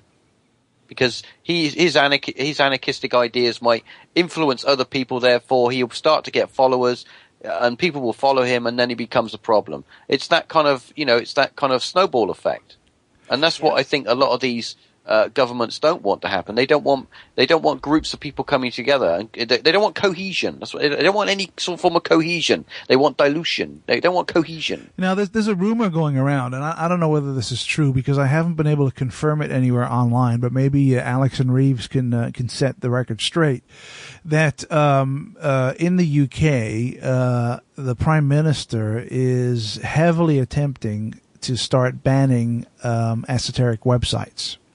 Is this true or not? Well, Alex might know more about this because it's more of his genre. But I have heard that story, that topic. Yes, well, I've heard it. I've looked. It definitely is. It's that they started by saying always the children, isn't it? Always we've got to save the children. Right. Okay. And so what do they say? And don't get me wrong, again, obviously, yes, I would like children to be safe. Well, that's up to the parents, though, dude. That's nothing to do with the fucking government. But the point is, it's used as an argument that is put in the headlines, but all the other things that go with it aren't in the headlines. All right. So, yeah, we need to then include censorship and restriction to child pornography. Okay. I saw I just say very brief. Everybody puts their hand up. Yes, they want that. But what they're saying is also to do that, they have to put additional controls on all internet access, all ISPs. And also there are other guidelines and rules in there for other sites. And one of them is esoteric sites. Yes. So, I mean, I've heard this for the last maybe 2 or 3 weeks. That there's been like little rumors going around that they're trying to ban those kind of sites. But I searched online looking for some kind of confirmation from an official source, and I couldn't find anything. I did before find something. It was a long time ago, and it was when they were talking about it, and there were guidelines that sent out to one company, and that was posted online somewhere, and it did state in there esoteric. Yes. Yeah, well, you see, that could be a very big net. That could be a huge net that could be down to. I mean, you'd say esoteric. I mean, there's a lot of people that are in that genre that talk a lot of shit, and yeah, they should have their sites fucking banned because all they're doing is milking people. There's a lot of people. Well, so what? Who are you? The fucking internet police? Come on, please. No. They should be There banned. are people that use certain genres, certain topics, and certain ideologies to simply milk people of their money. Well, so what? What's that got to do with you? But nothing. The fact is, what do you care? The fact is that those people are the people that shouldn't have websites. Why? Dude, who are you to decide who gets a fucking website or not? Upon the people that are trying to do something productive and who cares? What's that got to do with you? Nothing. What do you care? No, see, you do it. You're not looking at it from a logical perspective. Oh, dude, please. No, you're not. Gareth, you're really not looking at it from a logical perspective. Oh, you have to look at it from the point of view that there is a lot of stuff out there that's complete nonsense. And there are a lot of impressionable people out there that do get taken for a lot of money, and it's quite sad to see. So what? What does that got to do with you, though, dude? But it's about self-responsibility, Reeves, right? That's up to them. If you haven't got the, if you're dopey enough to part with money, then that's up to you, dude. No one's gonna. Come on. It's like a Ponzi scheme. If you voluntarily gave your money away, I feel bad for you, but hey, it's voluntary. Exactly. That's where I say like things like taxation for me. That's people say it's a Ponzi scheme. I go, it's not, because it's not voluntary. Like I could give away everything I've got to some guy who says, if you give me all your money, you'll be going up to the heaven or whatever. I don't know. I did that voluntarily, but it's like when someone comes to me and says, well, every 2 weeks, if you don't give us your money, the guy with the black pajamas is going to come over and he's black pajamas. I refer to the police in Canada wear black uniforms. I call them pajamas. All right. Oh, okay. I've not heard that. Okay. Yeah. Yeah. I give no quarter to police. And I'm not against policing, but it's a monopoly. Government has a monopoly on policing. I don't believe in that. I believe in policing, but not from a monopoly point of view. So, where was I going with this? It's spiraling, Trevor. So voluntary, like Ponzi schemes and thing. I'm just saying, hey, if it's voluntary, you're shit out of luck if you gave away all your money. Exactly. If someone comes to my door and says you have no choice, right? Then you give us what you got every 2 weeks, or I'll come by and beat your head. If that doesn't deter you, we'll put you in a government rape cell. All right, I agree with Trevor. There you go. Okay, let me take Reeves' point there, because I don't agree with Reeves. But let's just say that, for example, we've got a Facebook group, and it's called the Mindset Facebook group. Okay, and we're talking about all sorts of things. Some of them may be esoteric. Okay? Yeah. And then let's say that somebody comes along who's paid by an organisation, let's just say the government. Okay. Right? And they're paid to put in alternative views to discredit us. Right. Okay, or to mislead the people of the group. Should our group be shut down because our group could be changed into something else? No. Surely we have a right to say what we want still, don't we? Right. Even if our group seems to be going in a direction we don't want. Right. Yeah, I agree that, but the government, what I come back to is that's not a voluntary organization. They've stolen money to put out their ideas. Yeah, So but they're pretending that it's just a regular person.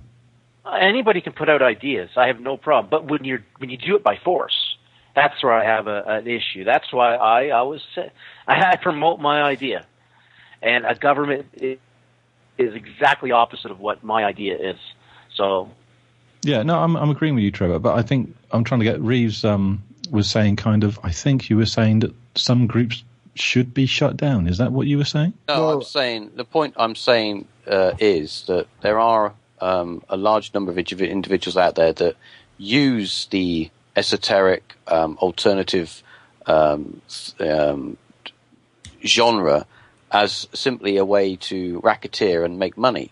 And unfortunately, there's no way to know who's talking shit and who's doing it just to make. I mean, I could set up for example, I could set up a website and I could say that I was a psychic, and I could tell you your future, or I could put you in touch with your long lost loved ones just by simply sending me an email and a scanned photo, and I could write back anything. And unfortunately, there are a lot of people out there that would get, taken in by that. Well, why is it unfortunately? I'm thinking of Madame Blavatsky, if I can say the name correctly straight up. And why is that unfortunately? Why are you saying unfortunately, though, Reeves? I don't understand. Well, because it's unfortunate. I feel sad for the people that are out there trying to do something productive and help people, and then you have this sect of people that simply just want to take money from people. He's talking about too those people that post, I think, and make money from home. There should be some sort of. There's no policing in the alternative thinking field. I'm not saying policing as in police officers, but I mean people. There are some quite nasty people that are in it for just making money. But so what? What is that gonna? Who cares? I don't understand your thought process here, Reeves. Who gives a fuck? Can I? Well, okay, yeah, that's not. No, that's actually okay. Yeah, let's not give a fuck, Gareth. Let's not care. Let's not care. Right. Let's not care about the people. Reeves, because you've obviously you've stirred something here, so we can't let you go. And by the way, I meant Blavatsky, not Blavatsky. Sorry. Who was known as a fraud, by the way, or many people believe she was a fraud, but still respected in some ways, which is a curious thing. But I'm going to ask a straight, direct question, and excuse me, you know what I'm like. Are you a fascist? Am I a fascist? No, I don't think I'm a fascist. Isn't? No, I don't think you are. But then, aren't you speaking in a way of like stopping certain people from talking? Isn't that being a fascist, or am I confused? No, I'm speaking in the sense that certain people should be, should we say, reined in from exploiting. I don't want to say anything demeaning to an individual, but there are certain people that can be quite easily hoodwinked and have money taken from them because they're told they want to hear. I'm not trying to. I'm not going to mention any names about any individuals. You can if you want to. There are plenty of people who are fraudsters and charlatans and that sort of thing. In many ways, yeah.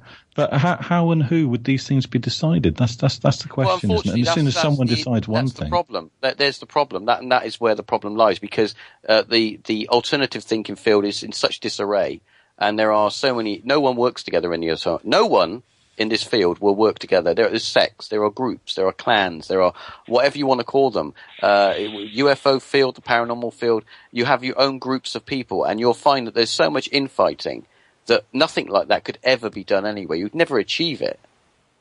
But that's why there are such such an element of individuals that use this to exploit and to make money, and that's what really makes me angry. That people do that. I know it happens in other areas as well, but isn't that because we are brave, strong enough to allow people to have free speech? I mean, I can't quite see what the alternative. I mean, okay, you could have laws and whatever, but I mean, what? Well, no, you couldn't. See, that's the problem. That's the problem. I'm shocked. I'm sitting here stunned right now. I'm blown away. Why are you shocked, Gareth? What's to be shocked about? Seriously, why are you shocked? Because you're talking like a lunatic, dude. No, I'm not. I'm just saying. What you have just described. Let me break it down to you. What you have No. You're interpreting something through your own social mindset. What you've just described is basically every religious organization on the planet. Okay. Should they be banned? No. I'm not saying that. What I'm saying is that when you look at esoteric, paranormal, those kind of fields, people, it's sad to see that people can take advantage of other people, take their money, when there's so many good people out there doing such great work and investigating stuff, and those people don't get the credit they deserve. That's what I'm basically trying to say. Okay, then I now, Reeves, I do agree with you. It is sad, but who we cares? need the So freedom what? to choose that. How I spend my money. At what level? At what? Yeah, but at what level? I mean, you can. All right, there are organisations out there that name and shame people who do stuff like this, and they'll say, oh well, that person's takes money from people and says this or says that, and they name and shame them. I mean, there's a few UFO organisations that do that, and they put people out and they say, well, this person does that. Beware of this person. But I think it's sad that there are some great people out there trying to make progress in these fields, and they just don't get recognised.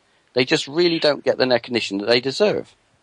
And I think that if you could sort of re-evaluate this whole, because you've got to remember that this whole esoteric thing is only it's kind of exploded in the last 20, 30 years. It's grown bigger than what it's grown into a sort of a monster. And, and unfortunately, it's created its own monsters. And I think So you think they should be banned? No. See, you're misinterpreting what I'm saying.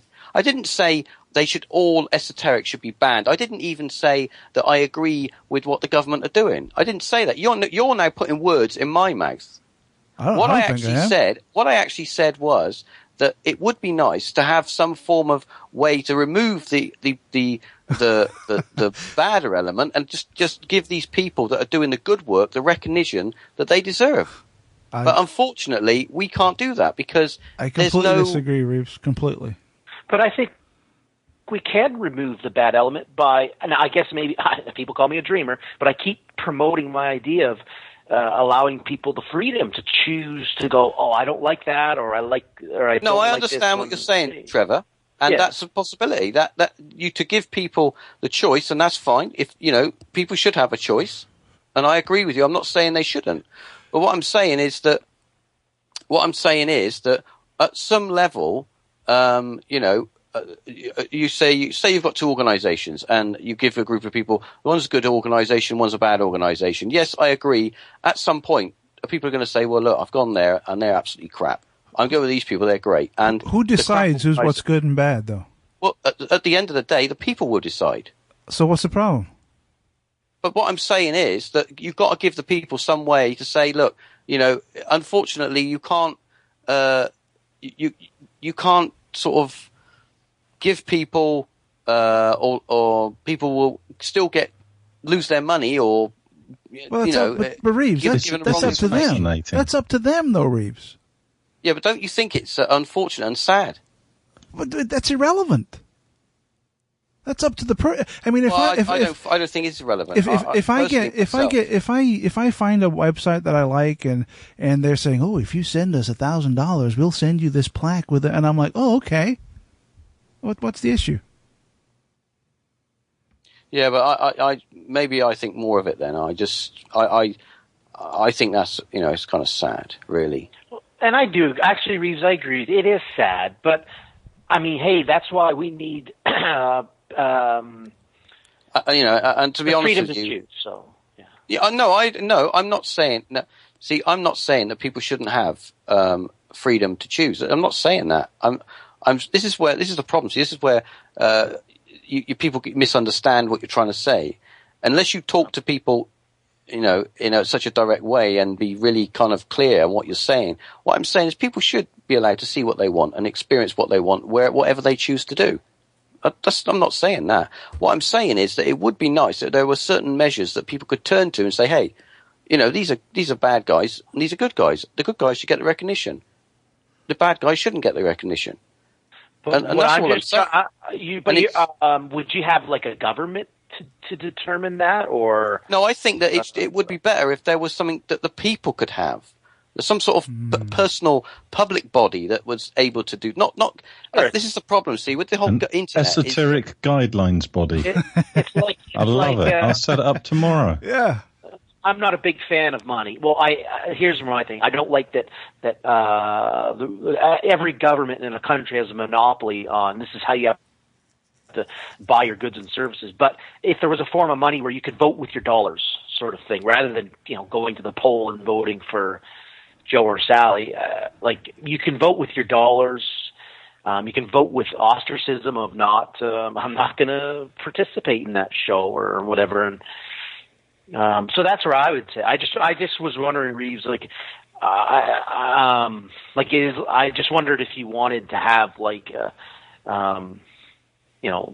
someone put in charge of saying, okay, well, no, I think it should be down to like a public, independent public body that is actually active within the movement. Hang on a minute. So like the village determining, hey, look, and those people should all be of different. Yeah, but they should all. All the people that are in, the group of people should be of different mindsets, so that you get a fair balance. You're digging a ditch, dude. You're digging a ditch, man. It's like no, I'm not trying. I'm just trying to explore things from a. I'm not digging no ditches. I'm just trying to explore. This obviously could lead into. It could be many things that people want to control if you do it on one. And say what is good and bad. I don't even like that. There could be many things, but how could that be done on esoteric topics, which is what you? Well, that's what I mean. You'd need to deal with people that were in the movement and understood it, and they were, you couldn't just. The sad thing is, you couldn't bring in like government. The government want to ban, or different. Anyone with a different mindset has got a website. If they turn around and say, well, we don't like it, we're just going to ban it. They're not looking at it from what it is. They're just going, we don't like it, it's gone. And I think that's wrong. You can't just do that. If we had some Ponzi scheme set up, we'd be banned. Nothing should be banned. Nothing. Who are these? Oh, this site is banned. But if they're doing illegal activities, there are laws. So you agree that there should be sites where you can buy people's stolen credit card information and stuff like that. You think that should be available as well? No, because to me that's a violation of. For me, well, see, this is where there's such, you gotta have. Don't call that esoteric, please. Yeah. People who do want information on the esoteric stuff are going to be how do we get? Reeves, how can you jump from apples to oranges in such a quick breath like that? How can we go from esoteric websites to suddenly people selling illegal stolen credit cards? How does that work? The point I'm saying is that if you've got if you open, say, right, everything should be, you can have anything you want, okay? There's no law, there's no guideline or anything you want to call it. I don't know what you call it, a law or guideline or whatever, but it's just it would be nice to be able to turn to someone and say, look, I think this site's doing bad things, whatever, and they do something about it. I don't understand what the big deal is. So here's what. Okay, I can give you an example. Okay, I read the Hermetica once. Okay, and in there it's talking on different stories with Hermes and things and whatever. Many people would, especially if they're very religious, they would say that is a bad book. Okay, and many people, if they read it to start with, probably wouldn't. It would seem just a badly written book, I think. They wouldn't pick up anything in there much because it's how you connect to it, in my opinion. So they could say that's bad. And then so what? So that is removed, and I think that is a crucial book. So I don't see how this could work because it's going to be, no way put it another way, it's subjective, isn't it? Who decides what is good and bad? No, I'm exploring ideas. It's unlikely that anything like that would ever work anyway. So let's just say there's a website, like I said earlier, and if you send me $1,000, I'll send you a cool plaque, right? So somebody signs up for it, and they get this plaque, and they're like, you know what? This is a big fucking ripoff. This guy was a thief. This site is a lot of shit.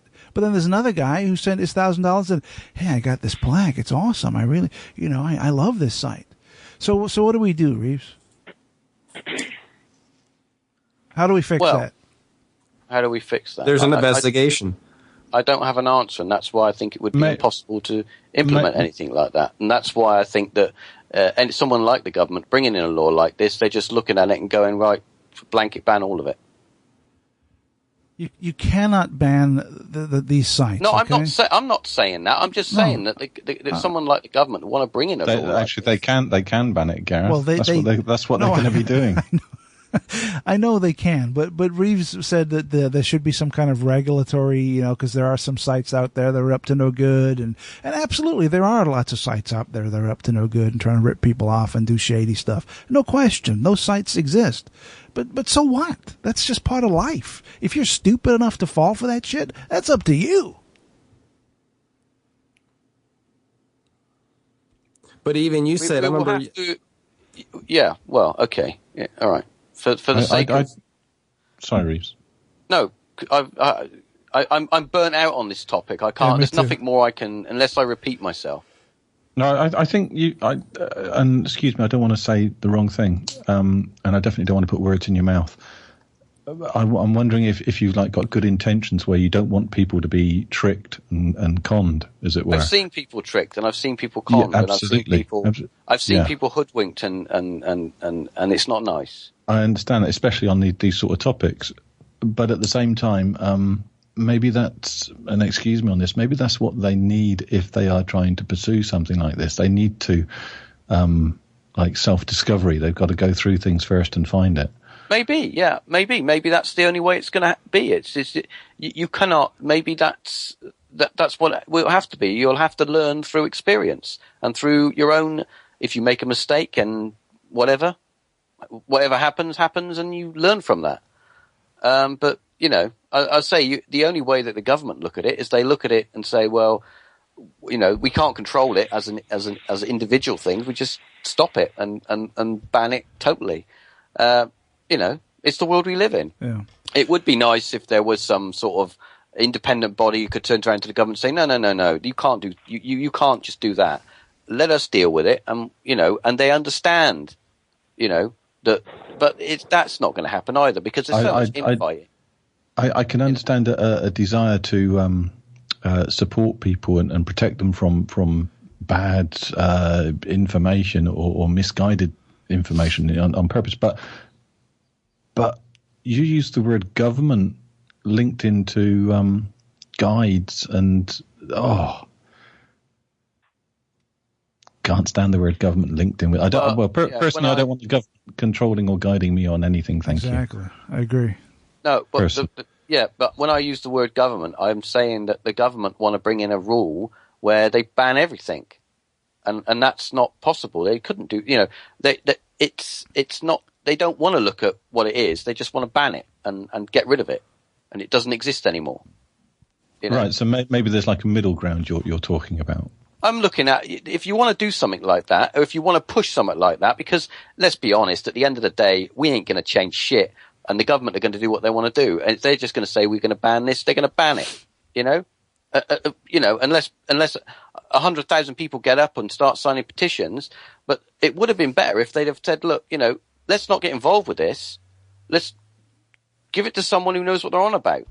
But they don't. They just ban it. When we're talking esoteric, I mean, the first point is that I would say the vast majority of people haven't even got a clue what that means. Right. Well, yes, what I said. It covers it's secret information by a few. It used to be the knowledge is spreading more, perhaps because of the internet and things, perhaps. But the whole point is people generally, by definition, didn't know what the information was. They didn't have a connection to it. And even if they understand the word, that they haven't got a connection with it at the start. I mean, their whole life is built around this. It's secret information in the sense that it's been kept from the masses. So I'm very confused on. I think we're flogging a dead horse. Yeah, a bit, we are. We're kind of. We are. Let's move on and get out of this quagmire. I don't mean to leap on you like that, Reeves, but I do disagree. Okay, let's move on to something a little different here. Let's talk about a flesh-eating designer disease. Well, no, not even a disease. This is a designer drug that's been making the rounds on the internet that I guess originated in Russia.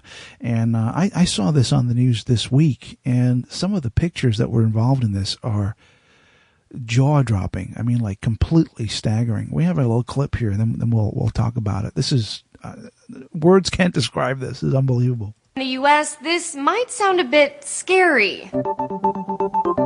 A powerful heroin-like drug that literally rots flesh and bone has made its first appearance in the U.S. Okay, so maybe downright frightening. The drug, known as Krokodil, was first reported in Arizona with 2 cases reported in the past week. It's made by mixing over-the-counter painkillers with alcohol and gasoline, and it's injected into the body much like heroin. Reports are calling the drug destructive, to say the least, as a toxic combination can actually dissolve teeth. And just to warn you, this next video has some graphic images. It's dubbed Krokodil because it can rot your skin from the inside out, causing a crocodile-like appearance to the skin. WPBF reports it was first seen in Russia. Authorities in Russia say more than 2.5 million people have sought treatment for addiction to crocodile since the drug's introduction 10 years ago. USA Today explains Krokodil became popular in Russia because it costs 3 times less than heroin, and the high is similar, though its effects don't last quite as long, usually just 90 minutes. The average Krokodil addict in Russia doesn't live longer than 2 to 3 years after usage starts. So far, the 2 cases in Arizona are the only signs of the drug in the United States. For New This is like unbelievable. It's disturbing. Oh my God! I mean, I don't know if any of you guys have seen any videos or photographs of the victims of this drug. Like, oh my God! Why would you even put anything like this in yourself? Desperation, Joe. They do it for desperation. Good. They've given up on life. Yeah. You know, people take drugs because it's awesome. As simple as that. Yeah. What does this drug? What are the? I want to say positive they take things. drugs to mask the reality. Well, if you're taking it, what does it give you? You feel great, in the sense, dude. like, does it give you a high and that sort of thing, or does it make any hallucinogenic effects or anything, or? I don't know about hallucinogenic, but it just it's more like heroin or. I think it's more of a feeling of euphoria. Yeah, euphoria. So this drug it's supposed to be compared to like heroin, I guess. Right. Well, let's go back to who controls by making heroin illegal, banning it. You drive the price up. Right. And again, Graham Hancock said it best. Like how can we hand over the keys of our consciousness to a handful of strangers? Yeah. As an adult, we should have the right to work with our consciousness however we see fit. And what happens? So then I go, okay, heroin, opium. People take it every day in Canada. The hospitals, when you go to have surgery, morphine, it's all that stuff. So now government says, well, we're making that illegal. Like we can have it in our hospitals, but you can't have it on the street. So now people go, well, I need this. I feel great. So they come out with this cheap shit that fucks people up and it destroys them. So well, this I guess heroin derivative. They said it's mixed with like gasoline and whatever, and it's very cheap.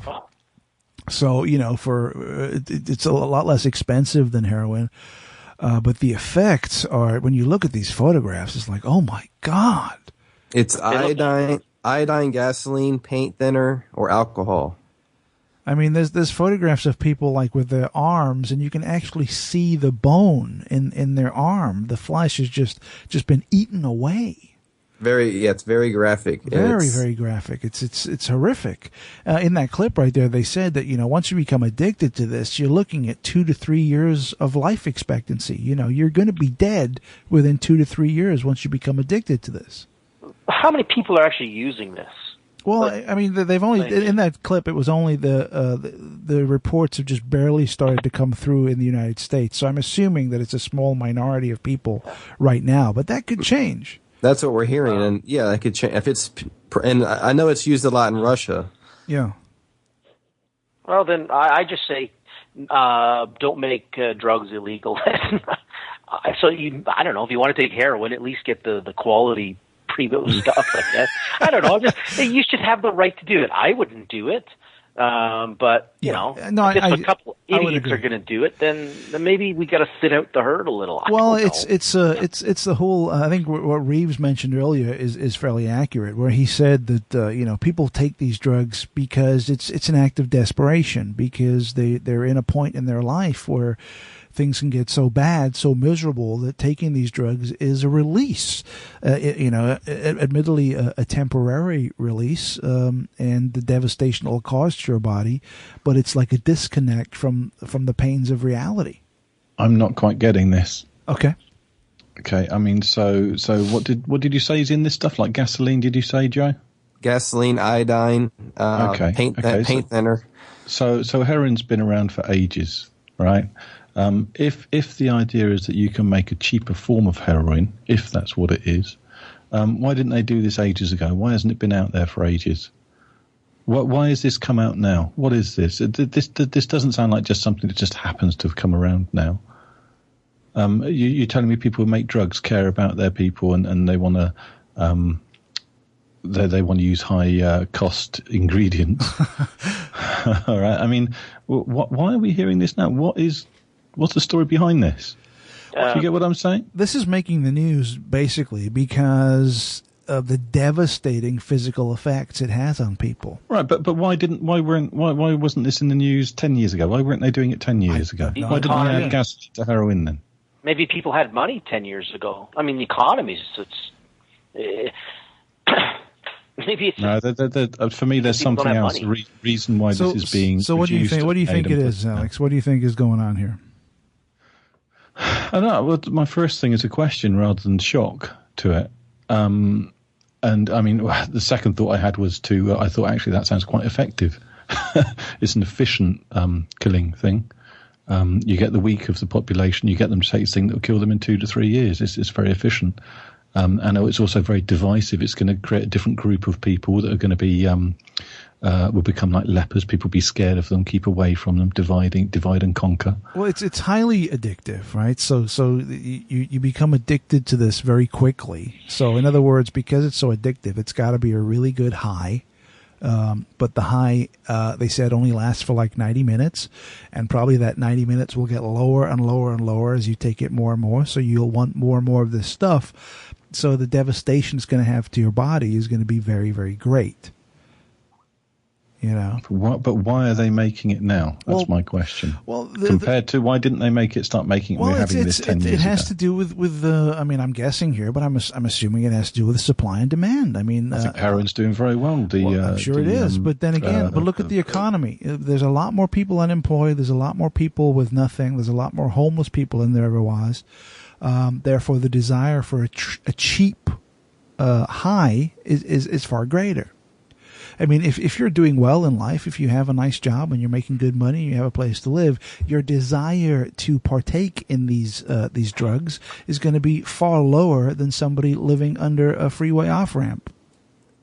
And it definitely is something that's trending. I mean, with all these things coming out, you had the other, the synthetic marijuana that was coming out, all that stuff. But this here. What about like Basol? Yeah, that too. Yeah, the stuff like that. And what happens, and it's more devastating than the original thing. But I think Trevor's making a point that if you made it legal, people wouldn't resort to these things. Well, well, you could still do it. I really don't care what you do with your consciousness, unless it violates me. I mean, why do people take drugs? Why do people, take these things? Well, there's two reasons why people take drugs. One is for recreation, right, if they can afford to do it, which gives them an added bonus to alcohol. The other reason is through desperation, exactly, to mask the reality of what the life they're really living. Right. I'd say there's one reason. And a lot of people that do take it through desperation are people that are on low times. They're quite poor. And they are at a point where they've just lost all hope. They don't care about their body. They don't care about their health. All they care about is just forgetting about the reality that they're living. Yeah. and they've gone to the point where change is not an option. See, Reeves, we do agree, because I agree with everything you just said. I think you're 100% on the money. Sometimes you have to disagree to agree. Yes. These people injecting this particular drug, they know this. They know the effects. But they don't care. Can I ask Gareth and Reeves, are you saying every drug, or would you be, like if I said, like ayahuasca? Or, You're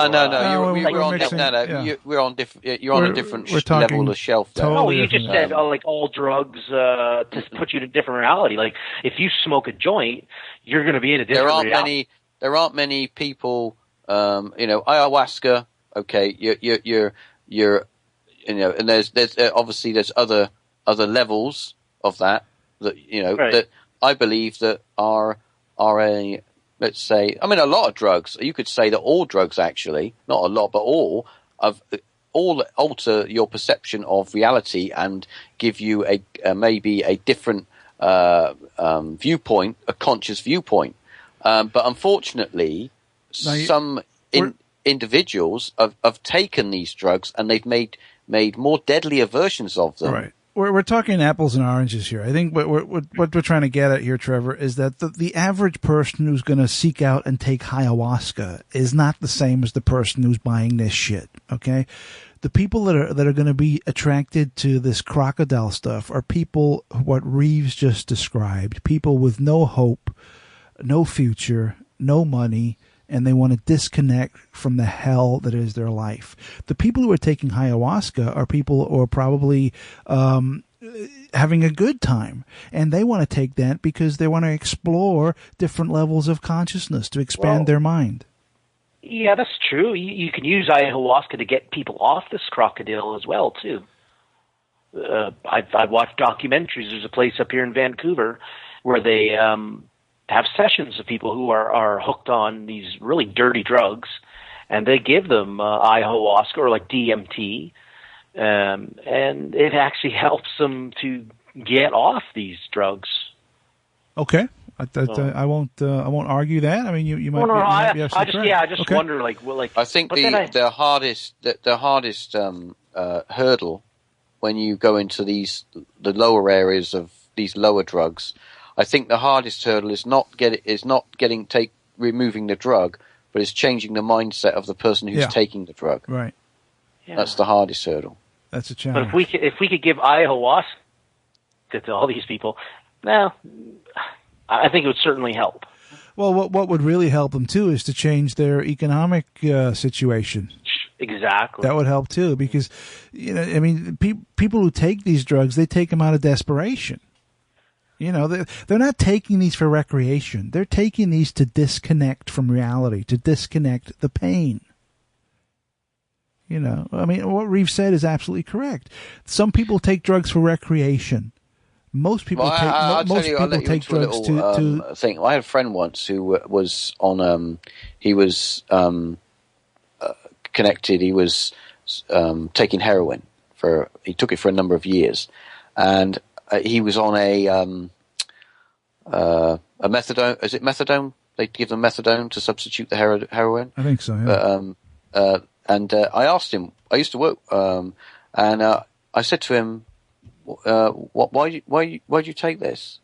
Why do you take the drug if you know it's not good for you?" And he just basically said, "Because I fucking hate my life." Right. And that was his answer. And I never went there again. Yeah. Yeah, that makes sense. I was going to say there's one reason I think why people take drugs of any sort, and that's to escape. Right, I would agree. And you've got different reasons for that, but it's all about escaping because you don't want, you just want to be in a different place. Yeah. But I'd still come back to the question of why now? Why is this drug being introduced now?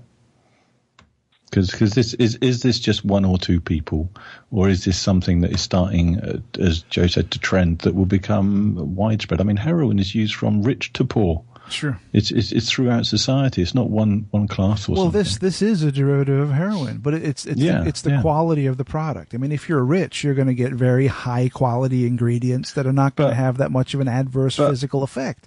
If but you're a minute not ago, rich, you said that. Oh, sorry. Say that again. What I just said? Yeah.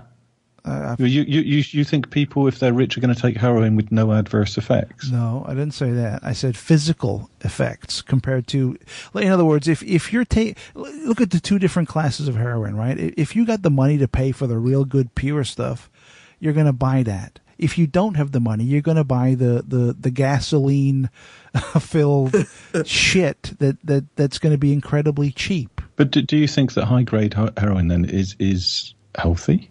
No, of course not. Right, so someone who's got a lot of money knows that it's not good for them still. Right, sure.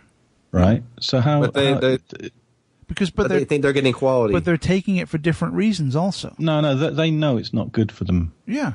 Yeah? Right. So it isn't a case of like these poor people that they take it because they know it's bad. The rich people are also taking stuff that they know is bad for them. Sure. Maybe it's even more of a high because it's more of a risk. Alex, and also, does it because you pay more money for it? You're saying it doesn't mean it's good for you just because you pay more money. No, I'm trying to say that this sort of drug could be still throughout all areas of society, not just for the poor trying to escape their suffering, as it were. What, this gasoline drug? Yeah. Because if heroin wasn't there, you could start saying the same thing about that to start with, that it was only the poor because they're trying to escape, and then you find out that the rich are using it as well. Maybe the same will happen with this. This drug would have to be purely only taking it to kill yourself, because I don't see how you would get any enjoyment out of this. Because I think that if people die from other drugs, don't they? Sorry, Reese. Well, you get enjoyment out of it.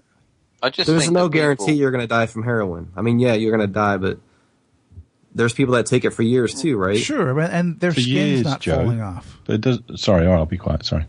I know, but if you're taking pure heroin, or as pure as it can get, I guess. I mean, I'm not a drug aficionado, but if you were to take the pure stuff, at least your fucking skin's not going to fall off. All right? At least, you're not going to lift up your arm and see your bone. I don't know if I agree with you. Why not? Because you're just assuming in the next week or the next month, but maybe in 10 years, 20 years, maybe you will have those effects. Okay. Right? But you accept that because it's long term. It's only the length of term that's different. But you still just end up looking like Keith Richards. Hey, don't knock Keith Richards, dude. That guy's never gonna die. Yeah. So I don't mean to interrupt. I just thought of heroin over the years. I thought that he died a long time ago. Yeah, right. But Keith Richards you see today is a mechanical man. He's an animatronic puppet. Yeah.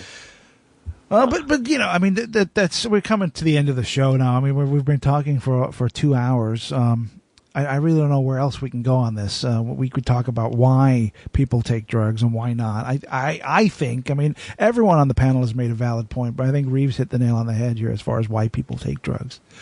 I think ultimately he's correct. I think it's through escape. Like Alex said, it's escape. It's escape from the banality of your exuberant lifestyle, or escape from the misery of your existence. With certain drugs, though, I feel that some drugs can show you a different, like ayahuasca, psilocybin, even cannabis. Some drugs have a positive effect. Some drugs have a negative effect. Exactly. Right. And I think that the drugs like ayahuasca, and those kind of drugs, which are more natural, shall we say, they're made naturally, are more likely to give you a positive, conscious uplifting. But drugs lower down the ladder that have a little bit more of them chemicals pushed in, like whatever, like fucking washing up powder or whatever, they're more likely to give you a negative. And whether it be over 10 years, 5 years, or 2 years, at the end of the day, they're going to fuck you up. Right. Wow. Even the legal drugs like alcohol can. Alcohol is just as bad. Yeah. Liver disease, liver cirrhosis, smoking, and the cancer. It's all there. Yep. But people still do it. Exactly. Because at the end of the day, most people think they're immortal and they think they're impervious to anything until it happens to them. Very true. And on that note, I will say no. All right, guys, let's start wrapping it up for today. I should remind everyone that we're still actively seeking subscriptions to Mindset Central, and also we have a bunch of stickers. If you need stickers, if you want stickers, go ahead and send me your address, and I will send you out a package of cool Mindset stickers that you can stick up all over the place.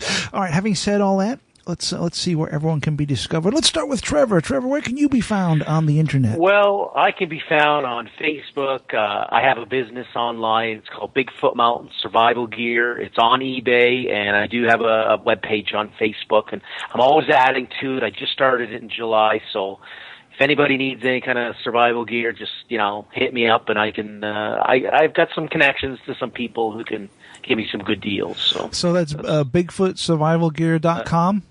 Bigfoot Mountain Survival Gear. Yeah, I do have a website too, .com as well. So what's your website name? The URL? It's Bigfoot Mountain Survival Gear. There you go.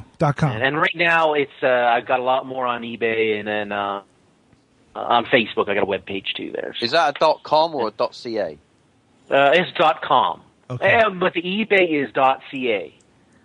Okay. All right. So let's try and confuse the audience a little more.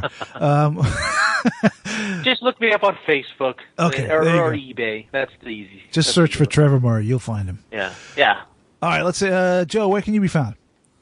Mindset Central, Mindset Radio Hour, new episode coming very soon. And also Mindset Live every Friday night with Gareth. There you go. Live broadcast. There we go. And, Mindset Central.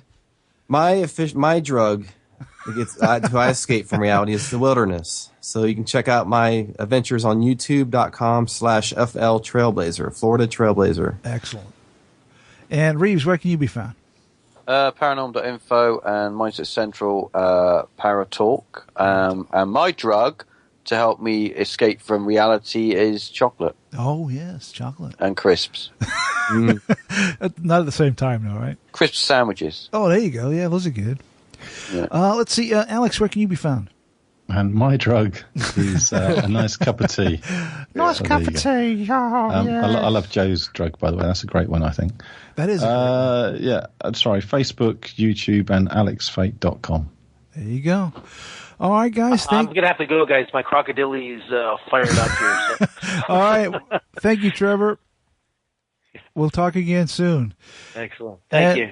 Thanks for everyone for listening, and we'll be back very soon with more conversation. And until then, farewell, good brothers.